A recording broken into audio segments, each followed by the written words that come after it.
안녕하세요, 현수쌤입니다. 우리 좀 오랜만에 뵙는 것 같아요. 제가 이 스튜디오 자체 촬영을 되게 오랜만에 옵니다. 요즘엔 제가 현장 강의를 대부분 찍어가지고 현장에서 찍힌 영상들이 업로드가 되고 있고, 스튜디오 자체는 한 달 반에서 한 2달 만에 오는 것 같은데, 여러분들은 중간고사를 잘 보셨는지 모르겠습니다.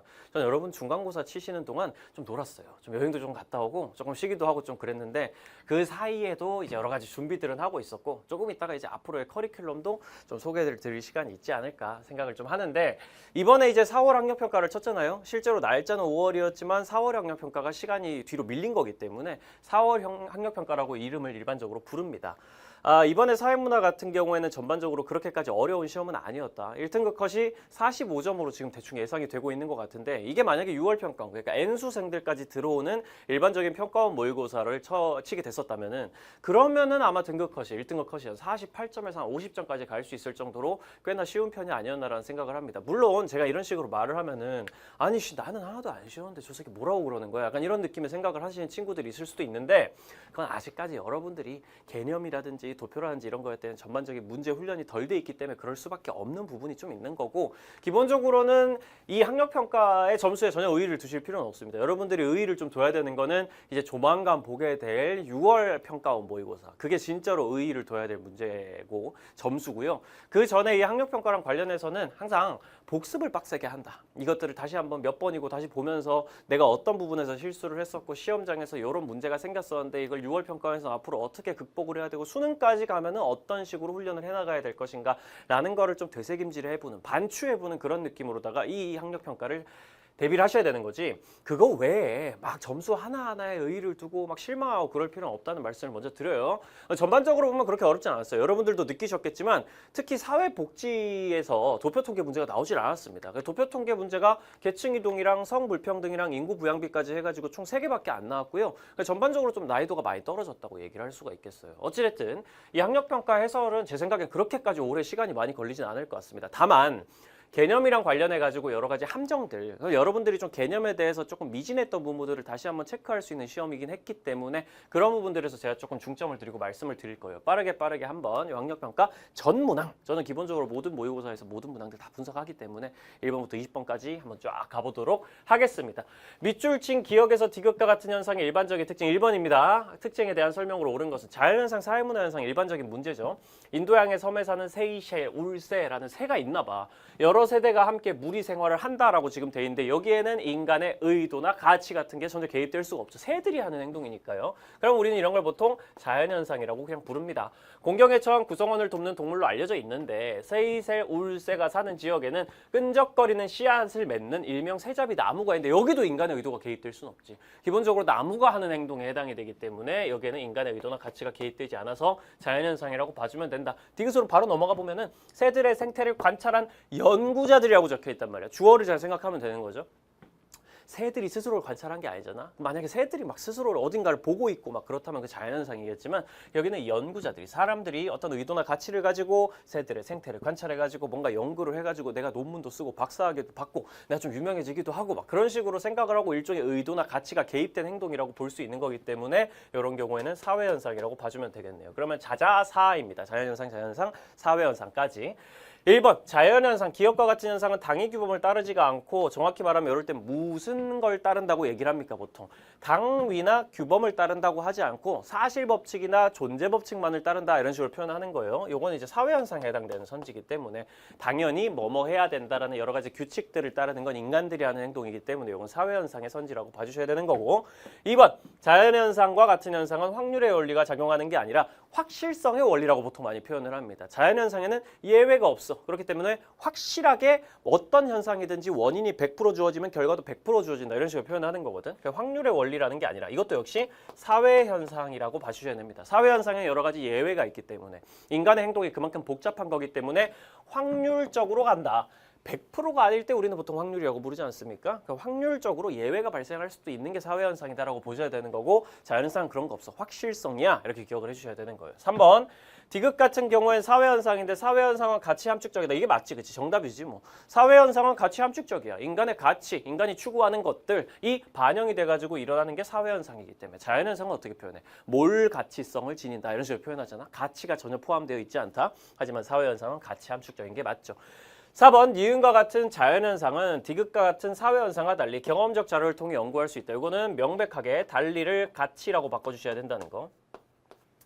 둘 다 경험적 자료를 연구할 수 있어. 경험적 자료가 별로 어려운 말이 아니라고 그냥 보고 듣고 느낄 수 있는 우리가 실질적으로 접근할 수 있는 자료를 얘기를 하는 건데 경험적 자료의 반대말 선험적 자료. 선험적 자료를 가지고 하는 연구, 형이상학적 연구. 근데 우리가 사회현상이든 자연현상이든 과학의 영역에서 다룰 수 있는 대상이라고 많이 표현을 했었고 그래서 자연과학이 있고 사회과학이 있잖아. 과학이란 건 기본적으로 경험적인 보고 듣고 느낄 수 있는 자료를 가지고 탐구를 하는 것이기 때문에 둘 다 경험적 자료를 통한 과학적 연구가 가능하다라고 생각을 해주시면 돼요. 요 위에다가 살짝 과학적 연구를 지금 여기서 얘기하고 있는 거구나라는 거 정도만 추가로 딱 적어주시면 깔끔하겠습니다. 어쨌든 틀렸고요. 5번 디귿과 같은 사회현상은 기억과 같은 자연현상에 비해 인과관계가 불명확하지. 요건 위치 바꿔줘야죠. 자연현상은 사회현상에 비해 인과관계가 명확한 거지. 사회현상은 예외도 되게 많고 인간이란 존재를 대상으로 해가지고 이 원인과 결과의 관계를 깔끔하게 파악해내기가 되게 어렵기 때문에 사회현상이 인과관계가 불명확한 거고 자연현상이 상대적으로 훨씬 더 명확한 거다. 자연현상에 대해서 여러 가지 막 실험도 쉽게 할 수 있고 그걸 통해 가지고 깔끔한 인과관계가 드러나고 이렇게 생각만 해주시면 되겠네요. 그렇게 어렵지 않은 문제 정답은 3번이었습니다. 바로 2번으로 넘어가 보면 자료 수집 방법 A, B의 일반적인 특징에 대한 설명을 옳은 것은 제목 잘 보세요. 자료 수집 방법이라고 표현이 딱 돼 있습니다. 자료 수집 방법이라고 보통 표현을 하면 뭐가 나와요? 질문지법, 실험법, 면접법, 참여관찰법, 문헌연구법 이런 것들이 나온다고 생각을 해야 된다고. 자료 수집 방법이라는 표현이 나오는 순간 그걸 기반으로 해가지고 이 개념을 기반으로 해서 들어가겠다라는 생각을 딱 해주셔야 되기 때문에 이런 표현들 되게 중요합니다. 제가 항상 강조하고 있죠. 문제 맨 위에 있는 발문이라고 부르는 저기서 자료 수집 방법이라고 적혀 있는지 혹은 뭐 연구의 사회 현상의 연구 방법이라고 적혀 있는지 사회문화 현상을 바라보는 관점이라고 적혀 있는지 그런 것들을 항상 외워두셔야 된다는 거. 그러면 질문지법, 실험법 뭐 이런 것들이 나올 거예요. 조사 주제 우리나라의 연령대별 고용 현황. 자료 수집 및 분석 계획 보니까 고용 여부, 고용 형태 등을 묻는 구조화된 질문지를 제작한다고 되어 있습니다. 이러면 뭐야? 질문지법이지 뭐 질문지법.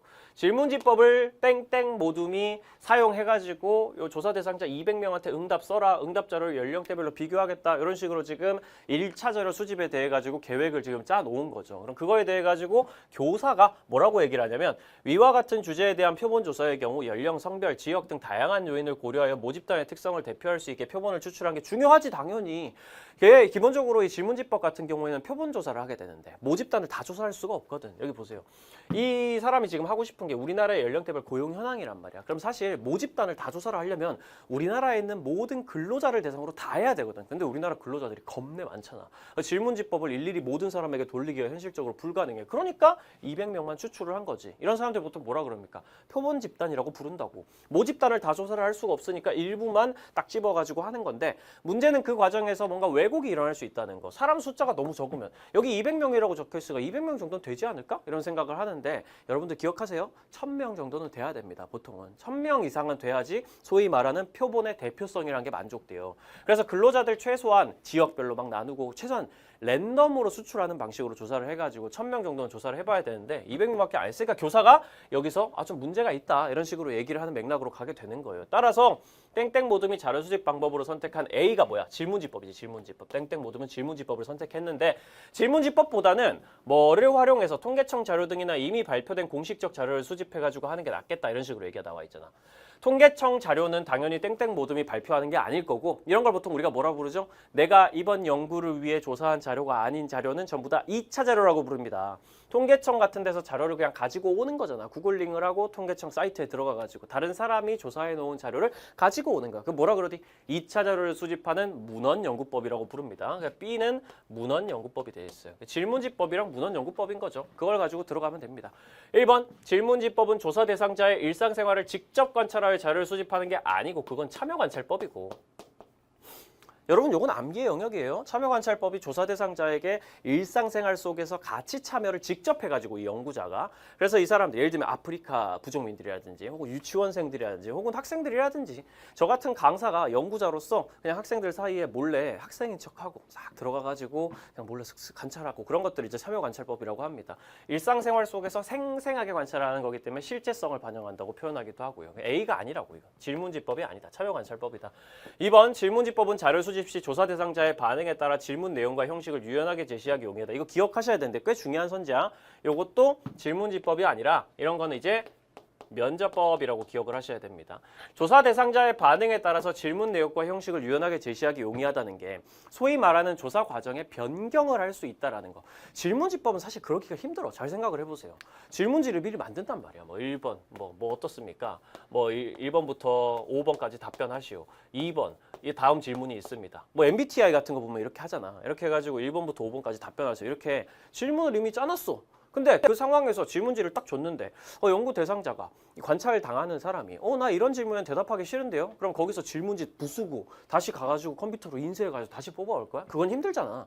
그러니까 질문지법이라는 건 조사 대상자의 반응에 따라 질문 내용 형식 같은 걸 이미 만들어놨기 때문에 질문지법. 그 유연하게 바꾸기가 어려워요. 제시하기가 어렵습니다. 하지만 면접법은 다르지. 왜? 면접법은 직접 대화하는 거니까. 대화하는 과정에서 내가 어떤 질문을 딱 던졌어. 근데 이 사람이 막 갑자기 울어. 막 엉엉엉 그러면서. 그러면 죄송합니다. 약간 당신의 트라우마를 건드렸군요. 다른 질문으로 가볼까요? 아니면 조금 쉬었다 할까요? 이 질문은 안 할게요. 아니면 오늘 면접 취소하겠습니다. 이런 것까지 갈 수 있단 말이야. 이건 대화기 때문에. 이런 거 이제 면접법에 해당되는 선지라는 거 기억해 두시고요. 3번 B는 문헌연구법은 기존의 연구 동향이나 성과를 파악하는 데 유용하지 당연히. 기존의 연구 동향, 다른 말로 트렌드입니다. 트렌드. 요즘에 연구가 어떤 식으로 진행되고 있는지, 요즘에 트렌드가 어떻고 유행이 어떤지 이런 것들을 충분히 관찰할 수 있지. 왜 2차 자료가 남들의 자료이기 때문에 남들 자료를 계속 보면서 요즘 연구는 이런 식으로 가고 있구나 이런 걸 계속 체크할 수 있는 거예요. 당연히 최근의 성과를 파악하는 것도 남들 연구 보면 당연히 가능할 거고 3번이 정답입니다.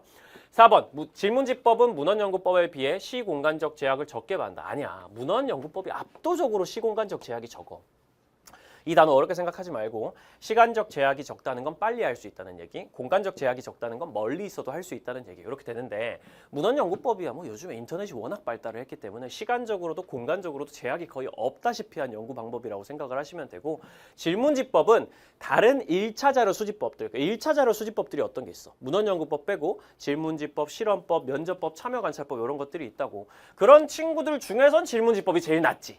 시간적으로도 좀 덜하고 그냥 질문지 뽑은 다음에 착착착 돌리고 착착착 받으면 되니까 시공간적 제약이 질문지법이 1차 자료 수집법들 중에선 제일 낮아. 예를 들면 면접을 한다든지 실험을 한다든지 참여 관찰을 한다든지 이런 거 다 시간도 오래 걸리고 비용도 많이 들고 그러는데 질문지법은 상대적으로 낮죠.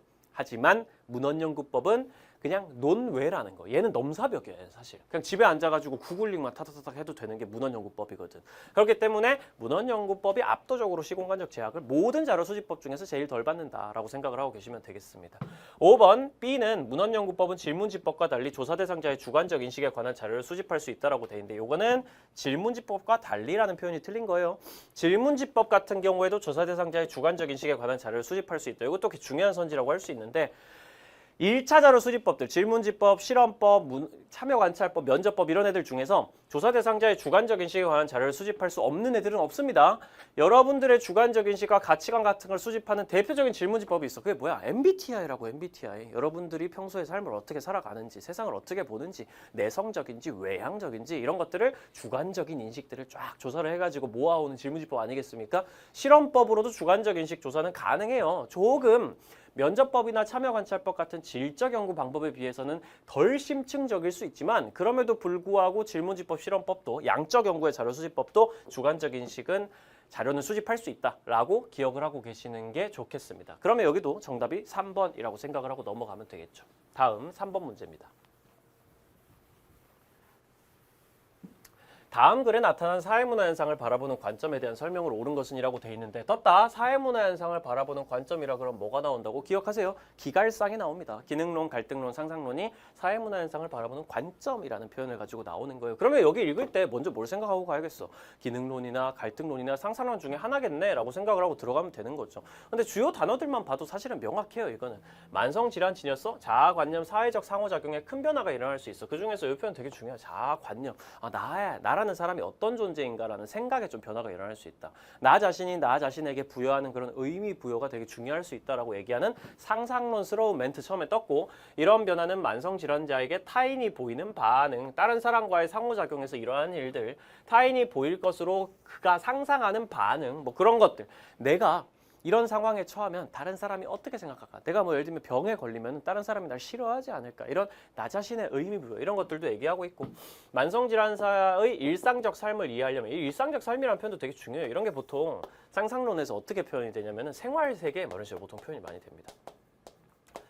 내 일상 속에서 내가 생활하고 있는 세계, 나의 감정들, 나의 경험들, 나의 느낌들 이런 것들을 다 합쳐가지고 그냥 내가 지금 생활하고 있는 이 세상이라고 표현을 하는데 이런 생활 세계를 이해하려면 만성질환자와 그 주변 사람들이 질병과 환자에 대해 부여하는 의미, 사람들이 어떤 식으로 생각을 하는가, 한 명 한 명의 개인의 마음 속으로 들어가가지고 사람들이 서로 상징적으로 어떻게 상호작용하는지 관찰하려고 노력하고 상호작용 과정에서 이게 어떻게 발현되는지 이런 것들까지 파악하는 건 빼박 상상론이죠. 사실 저는 처음부터 읽어가면서 분석을 했지만 여러분들 입장에선 주요 단어들만 빠바바바 보고 넘어가도 무난하게 풀 수 있는 문제라는 거. 근데 가끔씩 기갈상 관련 문제들이 이런 식으로 이 주요 단어들만 보는 애들의 어떤 약점을 활용해가지고 되게 기능론처럼 보이는 단어들을 넣어놨는데 사실은 갈등론이고 이런 경우가 있어요. 그러니까 항상 조심은 하셔야 됩니다. 풀 문장을 웬만하면 읽어보실 필요가 있는데 이 문제 같은 경우에는 그렇게 빡세게 나온 문제는 아니었습니다. 단어만 읽어도 실제로 풀 수 있는 문제였고요.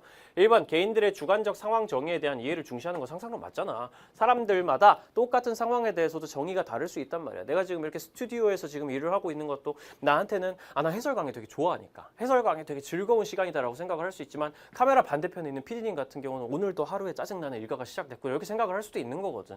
사람들마다 이 스튜디오 촬영이라는 상황에 대한 정의가 서로 다 다를 수 있다는 거. 그런 거에 대해서 의미 부여를 탐구하는 게 상상론이라는 거. 2번 사회 규범은 기득권층에 의해 강제된 것이라고 본다. 요거는 뭐야? 이거는 누가 봐도 갈등론. 기득권층이 사회 규범을 만들었어. 기득권층의 이익을 위해 가지고 기득권층에 봉사하는 도구로서 사회 규범이 만들어진 거야. 이 세상 똥이야. 이런 식으로 생각하는 거 갈등론이었고 3번 지배와 피지배 관계를 중심으로 사회 구조를 설명하는 것도 역시 갈등론이죠. 지배 계급이 있고 피지배 계급이 있어. 그 둘이 갈등해. 이런 식으로 가는 거 갈등론. 사회가 스스로 균형을 유지하려는 속성을 지닌다고 본다. 이거 뭐라고 부르죠? 기억나세요? 항상성이라고 부릅니다. 이 표현 기억하세요? 항상성. 그리고 항상성은 기능론이 보통 쓰는 단어라고 생각을 하시면 됩니다. 항상 건강한 상태를 유지하려는 특징. 우리 몸 안에도 있고 백신이라든지 뭐 백혈구라든지 백신 아니지. 백신은 외부에서 들어오는 거니까. 백혈구 같은 우리 몸에 있는 친구들이 스스로 우리 몸의 세균을 제거하려고 시도하고 이런 것들이 항상 건강하려는 특징을 우리 몸이 가지고 있다는 걸 나타내는 표현인데 기능론이 바라보기에는 우리 몸처럼 사회도 하나의 유기체이기 때문에 생명이기 때문에 스스로 건강한 상태, 균형을 유지하려는 속성을 지니려고 한다라고 주장을 하는 거죠. 이거 기능론 입장이라서 틀린 거고요. 궁극적으로는. 사회의 구조적 모순에 따른 계급 간 갈등. 이거 갈등론이지 뭐. 사회가 구조적으로 너무 모순적이야. 잘못되어 있는 부분이 있어. 지배계급이 피지배계급을 끊임없이 억압하고 착취하고 계속 뭐 공격하고 막 이래. 그러니까 이 지배계급이라는 존재에게 모든 유리한 가치들이 다 돌아가는 그런 구조적인 잘못됨에 따라서 계급 간의 싸움이 발생하는 거지. 이런 식으로 설명하는 게 이제 갈등론의 입장이 되고요. 여기까지 찾아내는 거 별로 어려웠을 거라고 생각하진 않습니다. 만에 하나 여러분이 이런 문제를 풀면서 되게 어려운 느낌을 받는다면요. 암기하세요. 제발 암기부터 하셔야 됩니다. 모든 사탐 과목의 기본은 일단 암기로부터 시작을 하기 때문에 이해하고 꼭 암기를 해줘야 된다는 거. 저스트 디스 다시 한번 들어보세요. 이 파트. 이게 헷갈리신다면. 문제가 조금 있습니다. 이 문제 틀리면서 문제 있어. 얘들아 솔직히 말하면은. 이 문제 같은 경우에는 기본적인 사회문화의 저스트 디스를 들었다면 개념 완성을 했다면은 그렇게까지 어렵지 않은 문제였을 거예요. 아마 별로 안 틀렸을 거라고 믿습니다. 4번 밑줄친 기억에서 미움에 대한 설명으로 옳은 것은이라고 딱 되는데 딱 봐도 어때? 노동조합, 시민단체, 동호회, 회사, 가족 이런 거면은 집단 구분하는 문제잖아. 이 집단이 뭐 자발적 결사체인지 공식 조직인지 1차 집단인지 2차 집단인지 뭐 그런 거 물어보겠지. 뻔하게 그냥 문제 파악하면서 들어갈 수 있고요. 바로 막 여기 있는 표 자체는 큰 의미가 없어 보이니까 아래쪽 선지로 바로 내려가 봅니다. 니은은 기업과 달리 자발적 결사체에 해당된다. 시민단체는 회사, 노동조합과 달리 자발적 결사체다가 아니라 둘 다 자발적 결사체에 해당되는 거지. 요거 가치로 바꿔줘야 되고. 왜 그래요?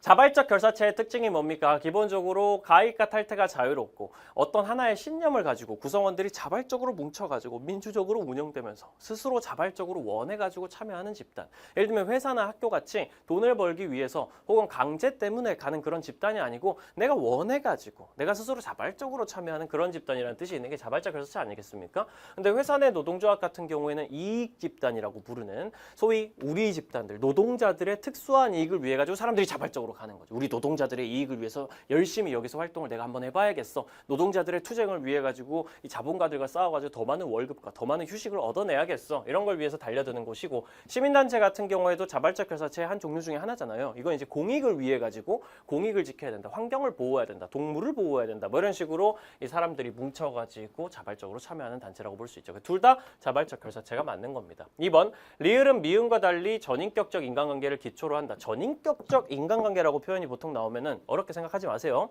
1차 집단적인 인간관계라고 생각을 하면 되고 친한 인간관계라고 생각을 하면 돼. 전인격적 인간관계의 반대말이 수단적 인간관계거든. 내가 돈을 벌기 위해서 이 사람 만나. 내가 혹은 인맥을 위해서 이 사람 만나. 이런 게 아니라 그냥 사람이 좋아가지고 만나는 관계를 뜻하는 거예요. 쉽게 말하면은 친한 집단이라고 생각을 하면 되고 이 전인격적 인간관계를 기초로 하는 집단은 1차 집단이라고 우리가 일반적으로 부르는 집단입니다. 그러면 리을이 미음과 달리 전인격적 인간관계를 기초로 하는지를 체크하면 되겠는데 리을은 회사고 미음은 가족이야. 아니 이건 누가 봐도 가족이 1차 집단이지. 가족이 친하지. 가족이 전인격적이지. 그 사람이 좋아가지고 우리가 가족이라는 건 이유가 없지 않습니까? 그냥 그 자체를 만나기 위해 가지고 만나는 집단이잖아요. 회사 같은 경우는 왜 가? 돈 벌기 위해서 간다고 당연하지만 그렇기 때문에 미음은 리을과 달리 이런 식으로 바꿔줘야 되는 것이고 좀 다른 방식으로 설명을 해보면 가족은 공동사회이기 때문에 무조건 1차 집단인 거야. 회사 같은 경우에는 물론 이익사회가 다 2차 집단인 건 아니지만 어쨌든 돈을 벌기 위해서 또 다른 수단이 확실하게 있는 집단이기 때문에 기본적으로 2차 집단. 공식 조직이기 때문에 2차 집단인 거지 사실은.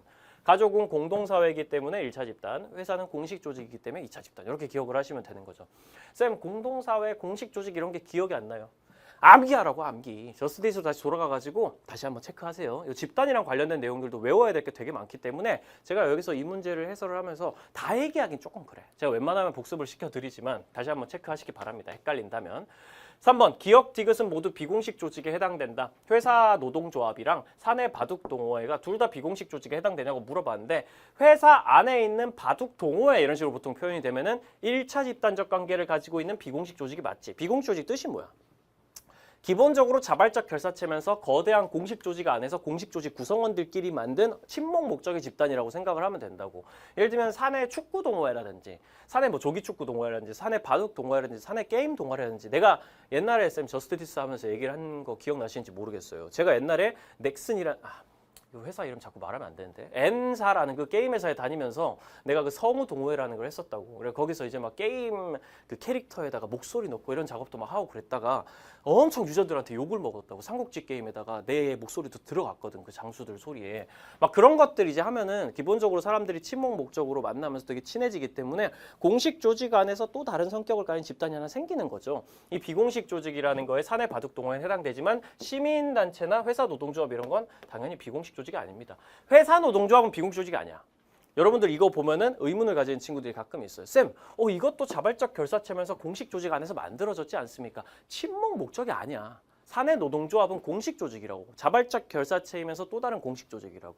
왜? 얘네들은 기본적으로 이익 집단이라서 어떤 뚜렷한 목표가 있고 과업이라는 게 확실하게 있단 말이야. 자본가들하고 이 사장님들하고 싸워가지고 우리 노동자 집단의 이익을 쟁취해야 된다. 이런 목적이 확실하게 있기 때문에 친목 목적이 아니라 일 중심이라고 생각을 하시면 돼요. 그렇기 때문에 친목 목적이 기반이어야 되는 비공식 조직에 해당이 되지 않는다는 겁니다. 그래서 3번 틀렸고 4번 니은, 리을은 모두 공식적 규범에 의한 통제가 일반적이다. 공식적 규범에 의한 통제가 일반적이다. 이 표현 나오면 요거는 항상 뭐라고 기억하셔야 되냐면 2차 집단의 특징이라고 기억하셔야 됩니다. 왜? 안 친하니까. 1차 집단은 친한 집단, 2차 집단은 안 친한 집단 이렇게 마음속으로 생각을 해도 상관없는데 안 친한 집단이기 때문에 공식적인 규범으로 사칙이라든지 회칙이라든지 이런 걸 통해 가지고 반드시 통제를 해줘야만 되는 거예요. 니은 2차 집단 맞나? 2차 집단 맞죠. 시민단체는 공식 조직이니까. 리을 회사 2차 집단 맞나? 당연히 맞지. 회사는 그냥 돈을 위해 가지고 뭉친 곳이니까 일반적인 그냥 공식 조직에만 해당되는 집단이잖아요. 그렇기 때문에 4번이 정답이 됩니다. 5번 디귿 미음은 모두 공동사회에 해당된다. 가족은 공동사회가 맞고. 공동사회가 뭐였어? 스르륵 뭉친 집단. 이익사회는 뭐였어? 야 뭉쳐 빡 어떤 목적이 있어가지고 빡 뭉친 집단이라면 가족 같은 경우는 스르르 어쩌다 보니까 생겼네. 아버지 어머니가 사랑하다 보니까 생겼네. 그냥 그런 느낌인 거잖아. 공동사회는 가족은 맞지만 여기 디귿 사내 바둑 동호회는 이익사회란 말이야. 우리가 소위 맨날 그리는 이익사회 벤다이어그램 안에 포함돼 있단 말이에요. 사내 바둑 동호회는 야 나 바둑 두고 싶어. 니들도 같이 바둑 둘래? 야 뭉치자 빡 이렇게 해가지고 뭉친 거기 때문에 인위적으로 의도적으로 만들어진 이익사회에 해당이 됩니다. 그렇기 때문에 5번이 틀렸고 정답은 4번으로 마무리가 되겠네요. 그리고 바로 5번으로 넘어갑니다. 문제들이 그렇게까지 어렵지 않아요. 여러분들이 외워야 될 것만 잘 외우고 있다면 무난하게 풀 수 있는 문제들만 지금 나오고 있습니다. 5번. 다음 두 사례의 공통적인 시사점으로 가장 적절한 것은? 이거 뭐 시사점이라고 표현이 되니까 아래쪽에 슬쩍 읽어보니까 뭐 SNS니 동영상 플랫폼이 이런 게 나와 있고, 이거 독해 문제네. 딱 봐도 아래쪽에 선지만 봐도 막 개념적으로 우리가 외워왔던 내용들이 막 그렇게 빡세게 나오고 있진 않거든. 그냥 이건 글이 읽고 판단만 하면 되는 문제구나 라고 생각하고 들어가면 돼요. 사람들이 즐겨보는 동영상 플랫폼에는 흥미와 관심을 끌기 위한 다양한 콘텐츠가 있는데 이 중에는 특정 집단을 비하하거나 조롱하는 내용이 포함된 경우도 있어서 그들에 대한 편견을 좀 조장하는, 비하하거나 조롱하는 콘텐츠가 있어서 편견을 조장하는 우려가 좀 있어. 조심해야겠네 라는 생각이 들 거고, 다음 SNS는 오늘날 사람들이 일상적으로 소통하는 창구이다. 선거철이 되면 입후보한 사람들을 근거 없이 비방하는 컨텐츠가 SNS에 등장하고 한다. 막 무슨 후보가 뭘 했다더라. 무슨 후보가 뭘 했다더라. 이 정치인이 이런 얘기를 했다더라. 이 정치인이 뭐 어디 비리를 해가지고 막 뭐 난리가 났다더라. 막 이런 얘기들이 선거철이 되면은 사실 되게 많잖아. 혹시 니들도 느끼니? 니들은 정치 같은데 그렇게 관심이 없어가지고 별로 생각이 없을라나? 선거철이 되잖아요. 그러면 제가 주로 가는 커뮤니티가 있어요. 저는 그 커뮤니티 중에 스누라이프라고 해가지고 서울대생들 모여있는 커뮤니티가 있어. 근데 거기도 선거철이 되잖아? 그럼 전쟁이 벌어, 전쟁이. 매일매일이 그 참호전, 고지전, 매일매일이 전쟁이에요. 양쪽 성향의 사람들이 전반적으로 좀 모여있는 사이트다 보니까 어느 날에는 한 1년 전쯤에 우리 대통령 선거 있잖아. 그때 이제 한쪽 윤이랑 이님이랑 막 서로 지지하는 사람들이 막 매일매일 그냥 막 뉴스 가지고 서로 막 전투하면서 막 그런 거의 막 전쟁터가 돼버린다고. 그런 상황에서는 허위 뉴스 같은 것도 진짜 엄청나게 퍼날라지고. 그러니까 여러분들 인터넷에 있는 정보를 다 믿으면 안 되는 거죠. 그런 것들이 워낙 많기 때문에. 어쨌든 선거철이 되면은 입후보한 사람들을 막 근거 없이 비방하는 그런 콘텐츠가 막 올라오기도 해요. 막 비하하거나 조롱하는 내용도 있을 수 있고 SNS에. 이를 접한 사용자들이 사실 여부를 확인을 안 해. 그냥 지가 지지하는 후보한테 유리한 거 같으면은 그냥 받아들이고 봐. 약간 그런 느낌이 되게 많거든. 여러분들 나중에 인터넷 커뮤니티 가가지고 한번 슥 한번 봐보세요. 니들이 그 분위기에 휩쓸리지 말고 제발. 그냥 인터넷 커뮤니티 가가지고 한번 보면은 선거철이나 막 이런 약간 정치적 이슈가 터지잖아? 그럼 거기서 막 글이 막 올라와. 근데 여러분들이 가는 그런 커뮤니티 말고 약간 반대쪽 성향을 가진 커뮤니티 있을 거야. 내가 이거 막 이름을 말하긴 좀 그런데 하여튼 막 약간 보수 쪽 사이트가 있으면 진보 쪽 사이트도 있고 그렇단 말이야. 그럴 때 양쪽 사이트를 다 가보면서 비교를 해보면 굉장히 재밌습니다. 서로 완전히 다른 얘기를 하고 있어. 서로 다른 팩트를 믿고 있어. 전혀 다른 그런 느낌이 우리나라의 모든 커뮤니티에서 나타나고 우리나라만 나타나는 일도 아니거든. 이게 원래 인터넷이라는 곳의 공통점이기도 하거든.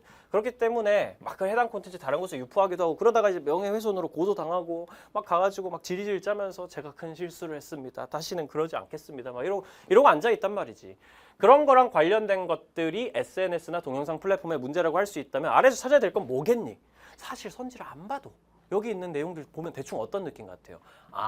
그러니까 비하하거나 조롱하는 컨텐츠, 근거 없이 비방하는 컨텐츠 정도는 스스로 걸러낼 수 있는 능력을 가져야 되겠구나. 약간 이 정도 내용으로 이어지지 않겠어요? 상식적으로. 1번, 대중문화의 지나친 상업화를 경계해야 된다. 이거 상업화 아니지, 이거는. 상업화는 돈을 벌기 위해 가지고 선전적이거나 폭력적인 그런 컨텐츠를 만들어내는 걸 얘기하는 거고 그런 거랑 관련 없고 고급 문화에 대한 대중의 접근성을 높여야 된다. 아니 그럼 뭐 대중이 지금은 저급 문화만 향유를 하고 있나? 딱히 그런 얘기도 아니고 가짜 정보 뭐 이런 거에 대한 경계를 얘기하는 거니까 상관없죠. 하위 문화를 통해 문화의 역동성을 증진시켜야 된다. 이게 뭐 사람들이 다 똑같은 문화를 즐기고 있다 이런 얘기도 전혀 아니잖아. 세대 간의 문화적 차이를 해소하기 위해 노력해야 된다. 무슨 세대 간 차이가 여기 어디 나와 있어. 5번, 대중매체를 통해 전파되는 콘텐츠를 비판적으로 수용해라. 니들이 스스로 좀 걸러낼 수 있는 능력을 가져라. 이 정도의 아주 가벼운 독해 문제였습니다. 5번이 정답. 6번으로 넘어가 보죠. 6번 같은 경우에는 이것도 뭐 그렇게 어렵진 않았어요. 사실은. 다음 글에 나타난 사회변동 이론 이렇게 지금 적혀 있는데 사회변동 이론이라 그러면 뭐가 나와? 이것도 기억해야 됩니다. 진화론이랑 수란론 둘 중에 하나 나오는 거예요. 진순이 나오기 때문에 항상 기억을 하셔야 돼요. 생물 유기체와 마찬가지로 사회도 이를 구성하는 부분들이 서로 동질적이고 미분화된 상태에서 서로 이질적이고 분화된 상태로 성장해 나간다. 사실 여기서 끝난 거야. 생물 유기체와 마찬가지로. 근데 있잖아. 이거 기억해. 생물 유기체와 마찬가지로라는 표현이 있잖아. 진화론이나 순환론이 다 쓸 수 있는 겁니다.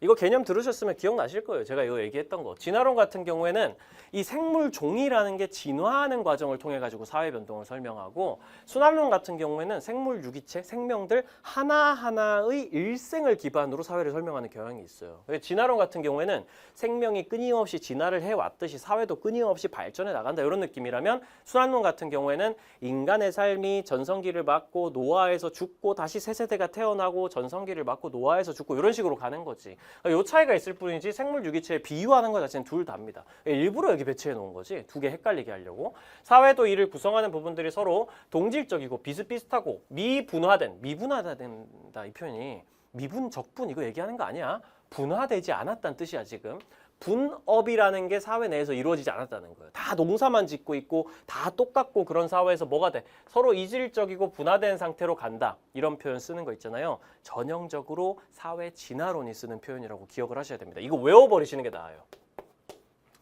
봐봐, 진화론이라는 게 원래는 다윈이라는 사람에 의해서 만들어졌지만 이걸 살짝 오해를 한 허버트 스펜서라는 영국의 철학자가 이런 얘기를 한다고. 사회가 진화를 하면서 옛날엔 다 이 생물 같은 경우에도 옛날엔 다 단세포 동물이었지 않냐. 다세포 동물이 되고 발이 생기고 손이 생기고 점점 더 진화해가지고 최종 단계 인간이 됐다. 약간 이런 느낌으로 설명을 하는 느낌이라고. 사회도 옛날에는 다 똑같은 그냥 농경사회, 농경민들에서 그 안에서 분화가 생겨가지고 소방관도 생기고 경찰관도 생기고 법원도 생기고 뭐 정부도 생기고 이런 식으로 막 시스템 안에서 나눠지는 거지. 여러 가지 각각의 전문적인 역할을 담당하는 부서들 혹은 제도들이 혹은 요소들이 생기는 거죠. 그런 걸 통해 가지고 발전해 나간다라고 지금 얘기를 하고 싶은 거예요. 허버트 스펜서는.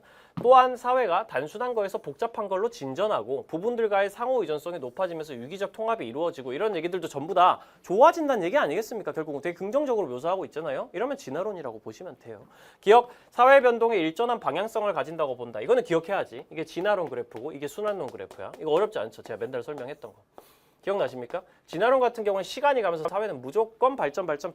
그런 걸 이제 일정한 방향성을 가진다 이렇게 표현합니다. 방향이 바뀌지 않으니까. 순환론은 어때? 일정한 방향성 그딴 건 없어 이렇게 설명하지. 왜냐하면 순환론이 보기에는 요러니까 방향이 계속 바뀌니까. 일정한 주기를 가지고 계속 바뀌는 방향성이라는 게 존재를 하기 때문에 일정한 양상이라고 표현이 되면 진, 순 다 해당되는 거지만 순환론 같은 경우는 일정한 방향성이라는 표현을 쓰지 않습니다. 이 표현은 진화론만 쓰는 표현. 서구 제국주의를 정당할 수 있다는 비판을 받는다. 진화론 맞죠? 그렇죠? 허버트 스펜서라는 사람이 이런 걸 주장을 한 게 나중에 어디로 갔어? 제국주의자들이 인도라든지 중국이라든지 한국이라든지 일본이라든지 이런 나라들을 침략하면서 우리가 더 많이 진화된 사회니까 덜 진화된 니들 같은 사회는 우리가 침략해가지고 머리채를 잡아가지고 니들도 진화된 사회로 만들어주겠다. 약간 이런 정당한 논리로 악용됐단 말이지. 그렇기 때문에 진화론이 이런 비판을 받는 거고. 이거 사회 변동이 항상 진보를 의미하는 것은 아니라고 보지 않죠. 진화론은 그냥 항상 진보를 의미한다고 봅니다. 쭉쭉쭉쭉 발전이라고 생각을 하는 거고, 이건 순환론의 선지잖아, 그렇지? 사회 변동은 항상 진보는 아니야. 진보할 때도 있지만 쇠퇴할 때도 있어. 진보할 때도 있지만 쇠퇴할 때도 있는 거야. 이런 식으로 가는 거고, 리을 사회 변동에 대응하는 인간의 노력을 과소평가한다는 비판을 받는 것도 역시 순환론뿐이라고 기억을 하셔야 돼요. 이것도 질문 많이 들어옵니다. 쌤, 진화론 또한 인간의 사회는 끊임없이 발전하며 그것은 막을 수 없다고 보는 쪽에 가깝지 않습니까? 이것도 인간의 노력을 과소평가하는 거 아닙니까? 꼭 그렇진 않아요. 이건 순환론이 확실하게 받는 비판이에요. 운명론이고 숙명론에 해당되는 순환론 같은 경우에는 이 거대한 역사의 흐름 속에서 인간이 할 수 있는 건 아무것도 없다. 몇백 년 뒤에 관찰을 해가지고 그냥 이땐 성장기였구나, 이땐 쇠퇴기였구나, 이걸 관찰하는 것뿐이다 라고 하기 때문에 순환론은 야, 너무 운명, 숙명 얘기만 하는 거 아니야? 인간의 노력은 아무것도 영향을 발휘하지 못해? 이런 공격을 받을 수 있는 거지만 진화론 같은 경우에는 꼭 그렇지 않다니까요. 진화론 같은 경우에는 그 당시 허버트 스펜서가 살고 있던 영국 사람들은 뭐라고 생각했냐면, 이게 사실 역사적으로 약간 여러 가지 맥락들이 있는데, 이 사회 진화론이라는 이 입장이 어떤 사회는 더 많이 발전됐지만 어떤 사회는 덜 발전됐다. 제가 그래서 포켓몬에 많이 비유하지 않습니까? 어떤 사회는 리자몽이지만 어떤 사회는 아직 파이리인 거야. 그러니까 이런 경우에는 파이리한테 문제가 있는 경우가 많아. 그러니까 예를 들면 그 당시 제국주의 입장에서 아프리카에 있는 아직 산업화로 들어가지 못한 농경사회 혹은 시족사회에 그냥 머물러 있는 그런 사회들은 우리보다 노력을 하지 않았던 거야. 혹은 우리보다 인종적으로 열등한 거야. 막 이런 식으로 막 이어지기도 한다고. 그렇기 때문에 진화론이 인간의 노력을 무조건 과소평가하는 건 아니에요. 그래서 진화론에 대한 비판으로는 해당되지 않는 겁니다. 이건 순환론만의 선지라고 기억을 해두시면 돼요. 확실하게 외워두시기 바랍니다. 여기까지는. 다음 7번. 그래, 요 문제가 조금 헷갈렸지. 이 7번 문제. 여러분들이 이제 초반에 약간 시간을 좀 끈 문제가 되지 않았을까라는 생각이 좀 들긴 합니다. 표는 질문에 따라 문화접변의 결과 A에서 C를 구분한 것이다. 이에 대한 설명으로 옳은 것은 야 이것도 끝났다. 문화접변의 결과 이렇게 표현 나오면 뭐라고 봐야 되는 거예요? 문화접변의 결과라는 표현이 나오면 보통은 문화융합, 문화병존, 문화동화 이렇게 세 가지가 나온다고 생각을 하시면 됩니다. 이것도 기억해 두셔야 되는 표현이고요.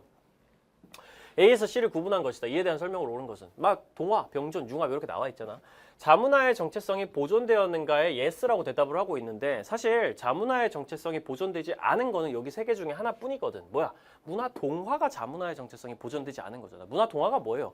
굴러온 돌이 박힌 돌 빼버리는 거라고 내가 맨날 설명을 했거든. 그러니까 문화 동화는 외부에서 들어온 문화가 우리 원래 있던 자문화를 날려버리는 걸 얘기를 한단 말이지. 근데 문화 병존이나 문화 융합은 어쨌든 자문화의 정체성이 보존되거든. 문화 융합마저도 외부에서 들어온 거랑 이렇게 막 얽혀가지고 새로운 문화가 뿅 하고 탄생을 하는 거지만 어쨌든 그 안에 우리 문화의 정체성도 녹아있기 때문에 자문화의 정체성은 보존되거든. 그럼 이걸 가지고 뭘 알 수 있어? 알 수 있는 게 없어. 그냥 이 C라는 게 문화 동화는 아니다 이것뿐이야. 동화는 아니구나. 병존이나 융합 중에 하나가 있구나 라고 생각을 해야 되는 거죠. 그 다음에 가는 질문이 없으니까 알 수가 없고 아래쪽에 보니까 외래문화 요소가 자문화 요소와 결합되지 않은 상태로 정착이 됐는가. 그럼 이거에다가 만약에 아니오라고 대답한다면 외래문화 요소가 자문화 요소와 결합된 채로 정착되었다라는 표현이 들어갈 텐데 그러면 아니오라고 대답한 B가 뭐겠어요? 융합이지 뭐 융합. 문화 융합이지 뭐. 외래문화 요소가 들어와서 자문화 요소와 결합돼가지고 새로운 뺑 하고 제3의 문화가 나타났다 이렇게 표현을 하면은 문화 융합인 거고 그럼 B가 문화 융합인 순간 얘가 동화가 아니었으니까 뭐가 동화겠어? A가 동화지 뭐. 그럼 C는 뭐겠어? 병존이지 뭐 문화 병존. 이렇게 바로 정리를 하고 문제를 풀어보면 되는 거죠. 뭐 동융병 이런 식으로 하고 문제를 풀어보면 되겠습니다. 그럼 1번부터 기억은 아니오, 니은은 예, 디귿은 아니오다 이렇게 되어 있는데 자문화 정체성이 보존되었는가요? 라고 물어보면 동화는 아니오라고 대답을 하겠죠. 융합은 yes라고 대답을 할 거고요. 그렇기 때문에 기억은 아니오, 니은은 예까지 맞는데요. 디귿 같은 경우에는 아니오가 맞는지만 체크를 해주시면 됩니다. 디귿 보면은 외래문화 요소가 자문화 요소가 결합되지 않은 상태로 정착됐냐라고 보면 병조는 그냥 우리 문화 있었어? 외부에서 문화 넘어왔어? 같이 사이좋게 그냥 각자 있어. 이런 식으로 얘기하는 거기 때문에 외래문화 요소 결합 안 된 채로 우리나라에 와서 원래 있던 자문화 요소와 같이 있는 상태이기 때문에 요거 yes죠. 그렇죠? 그러면 디귿은 아니오가 아니라 예라고 바꿔줘야 되는 겁니다. 틀린 거고 2번 가에는 기존에 없었던 새로운 문화 요소가 창조되었는가가 들어갈 수가 있겠는가. 가에는 기존에 없었던 완전히 새로운 문화 요소가 창조되었는가라는 질문이 지금 들어가 있는데 사실 문화 융합 같은 경우에는 기존에 없었던 새로운 문화 요소, 제3의 문화 요소가 창조되긴 한 거거든. 근데 문화 융합이 지금 아니오라고 대답을 하고 있잖아. 그럼 들어갈 수 없는 거죠, 당연히. 아니 문화 동화는 아무리 봐도 새로운 문화 요소가 창조된 건 아니거든. 그냥 원래 자문화 요소 있었어. 외부에서 문화 넘어왔어. 뿅 하고 날아갔어. 이런 거기 때문에 창조됐다 이런 식의 표현을 절대 쓸 수가 없는 거죠. 여기 얘가 들어간 순간 바로 틀렸습니다. 3번 C의 사례로 병존의 사례로 우리나라에서 전통 다과와 서양식 다과가 다과라는 거는 그냥 차 마실 때 먹는 과자 뭐 이런 거 얘기하는 거야. 다과 함께 존재하는 것을 들 수 있다. 병존이 원래 그런 거잖아. 우리나라의 전통 자문화에서 외국에서 넘어온 문화에서 같이 있다. 그런 뜻이니까. 4번 동화는 병존에 비해 문화의 다양성 보존에 유리하다라고 했는데 전혀 유리하지 않죠. 병존이 훨씬 유리하지. 병존은 우리나라 원래 문화에서도 있고 외국 문화에서도 있고 그러니까 문화의 다양성이 올라가는데 동화는 원래 있던 걸 외부에서 넘어온 게 날려버린 거니까 이게 다양성이 증진된다고 할 수가 없죠. 5번 융합은 동화와 달리 구성원의 자발성에 기초한 문화접변의 결과이다. 이건 전혀 상관없는 얘기야.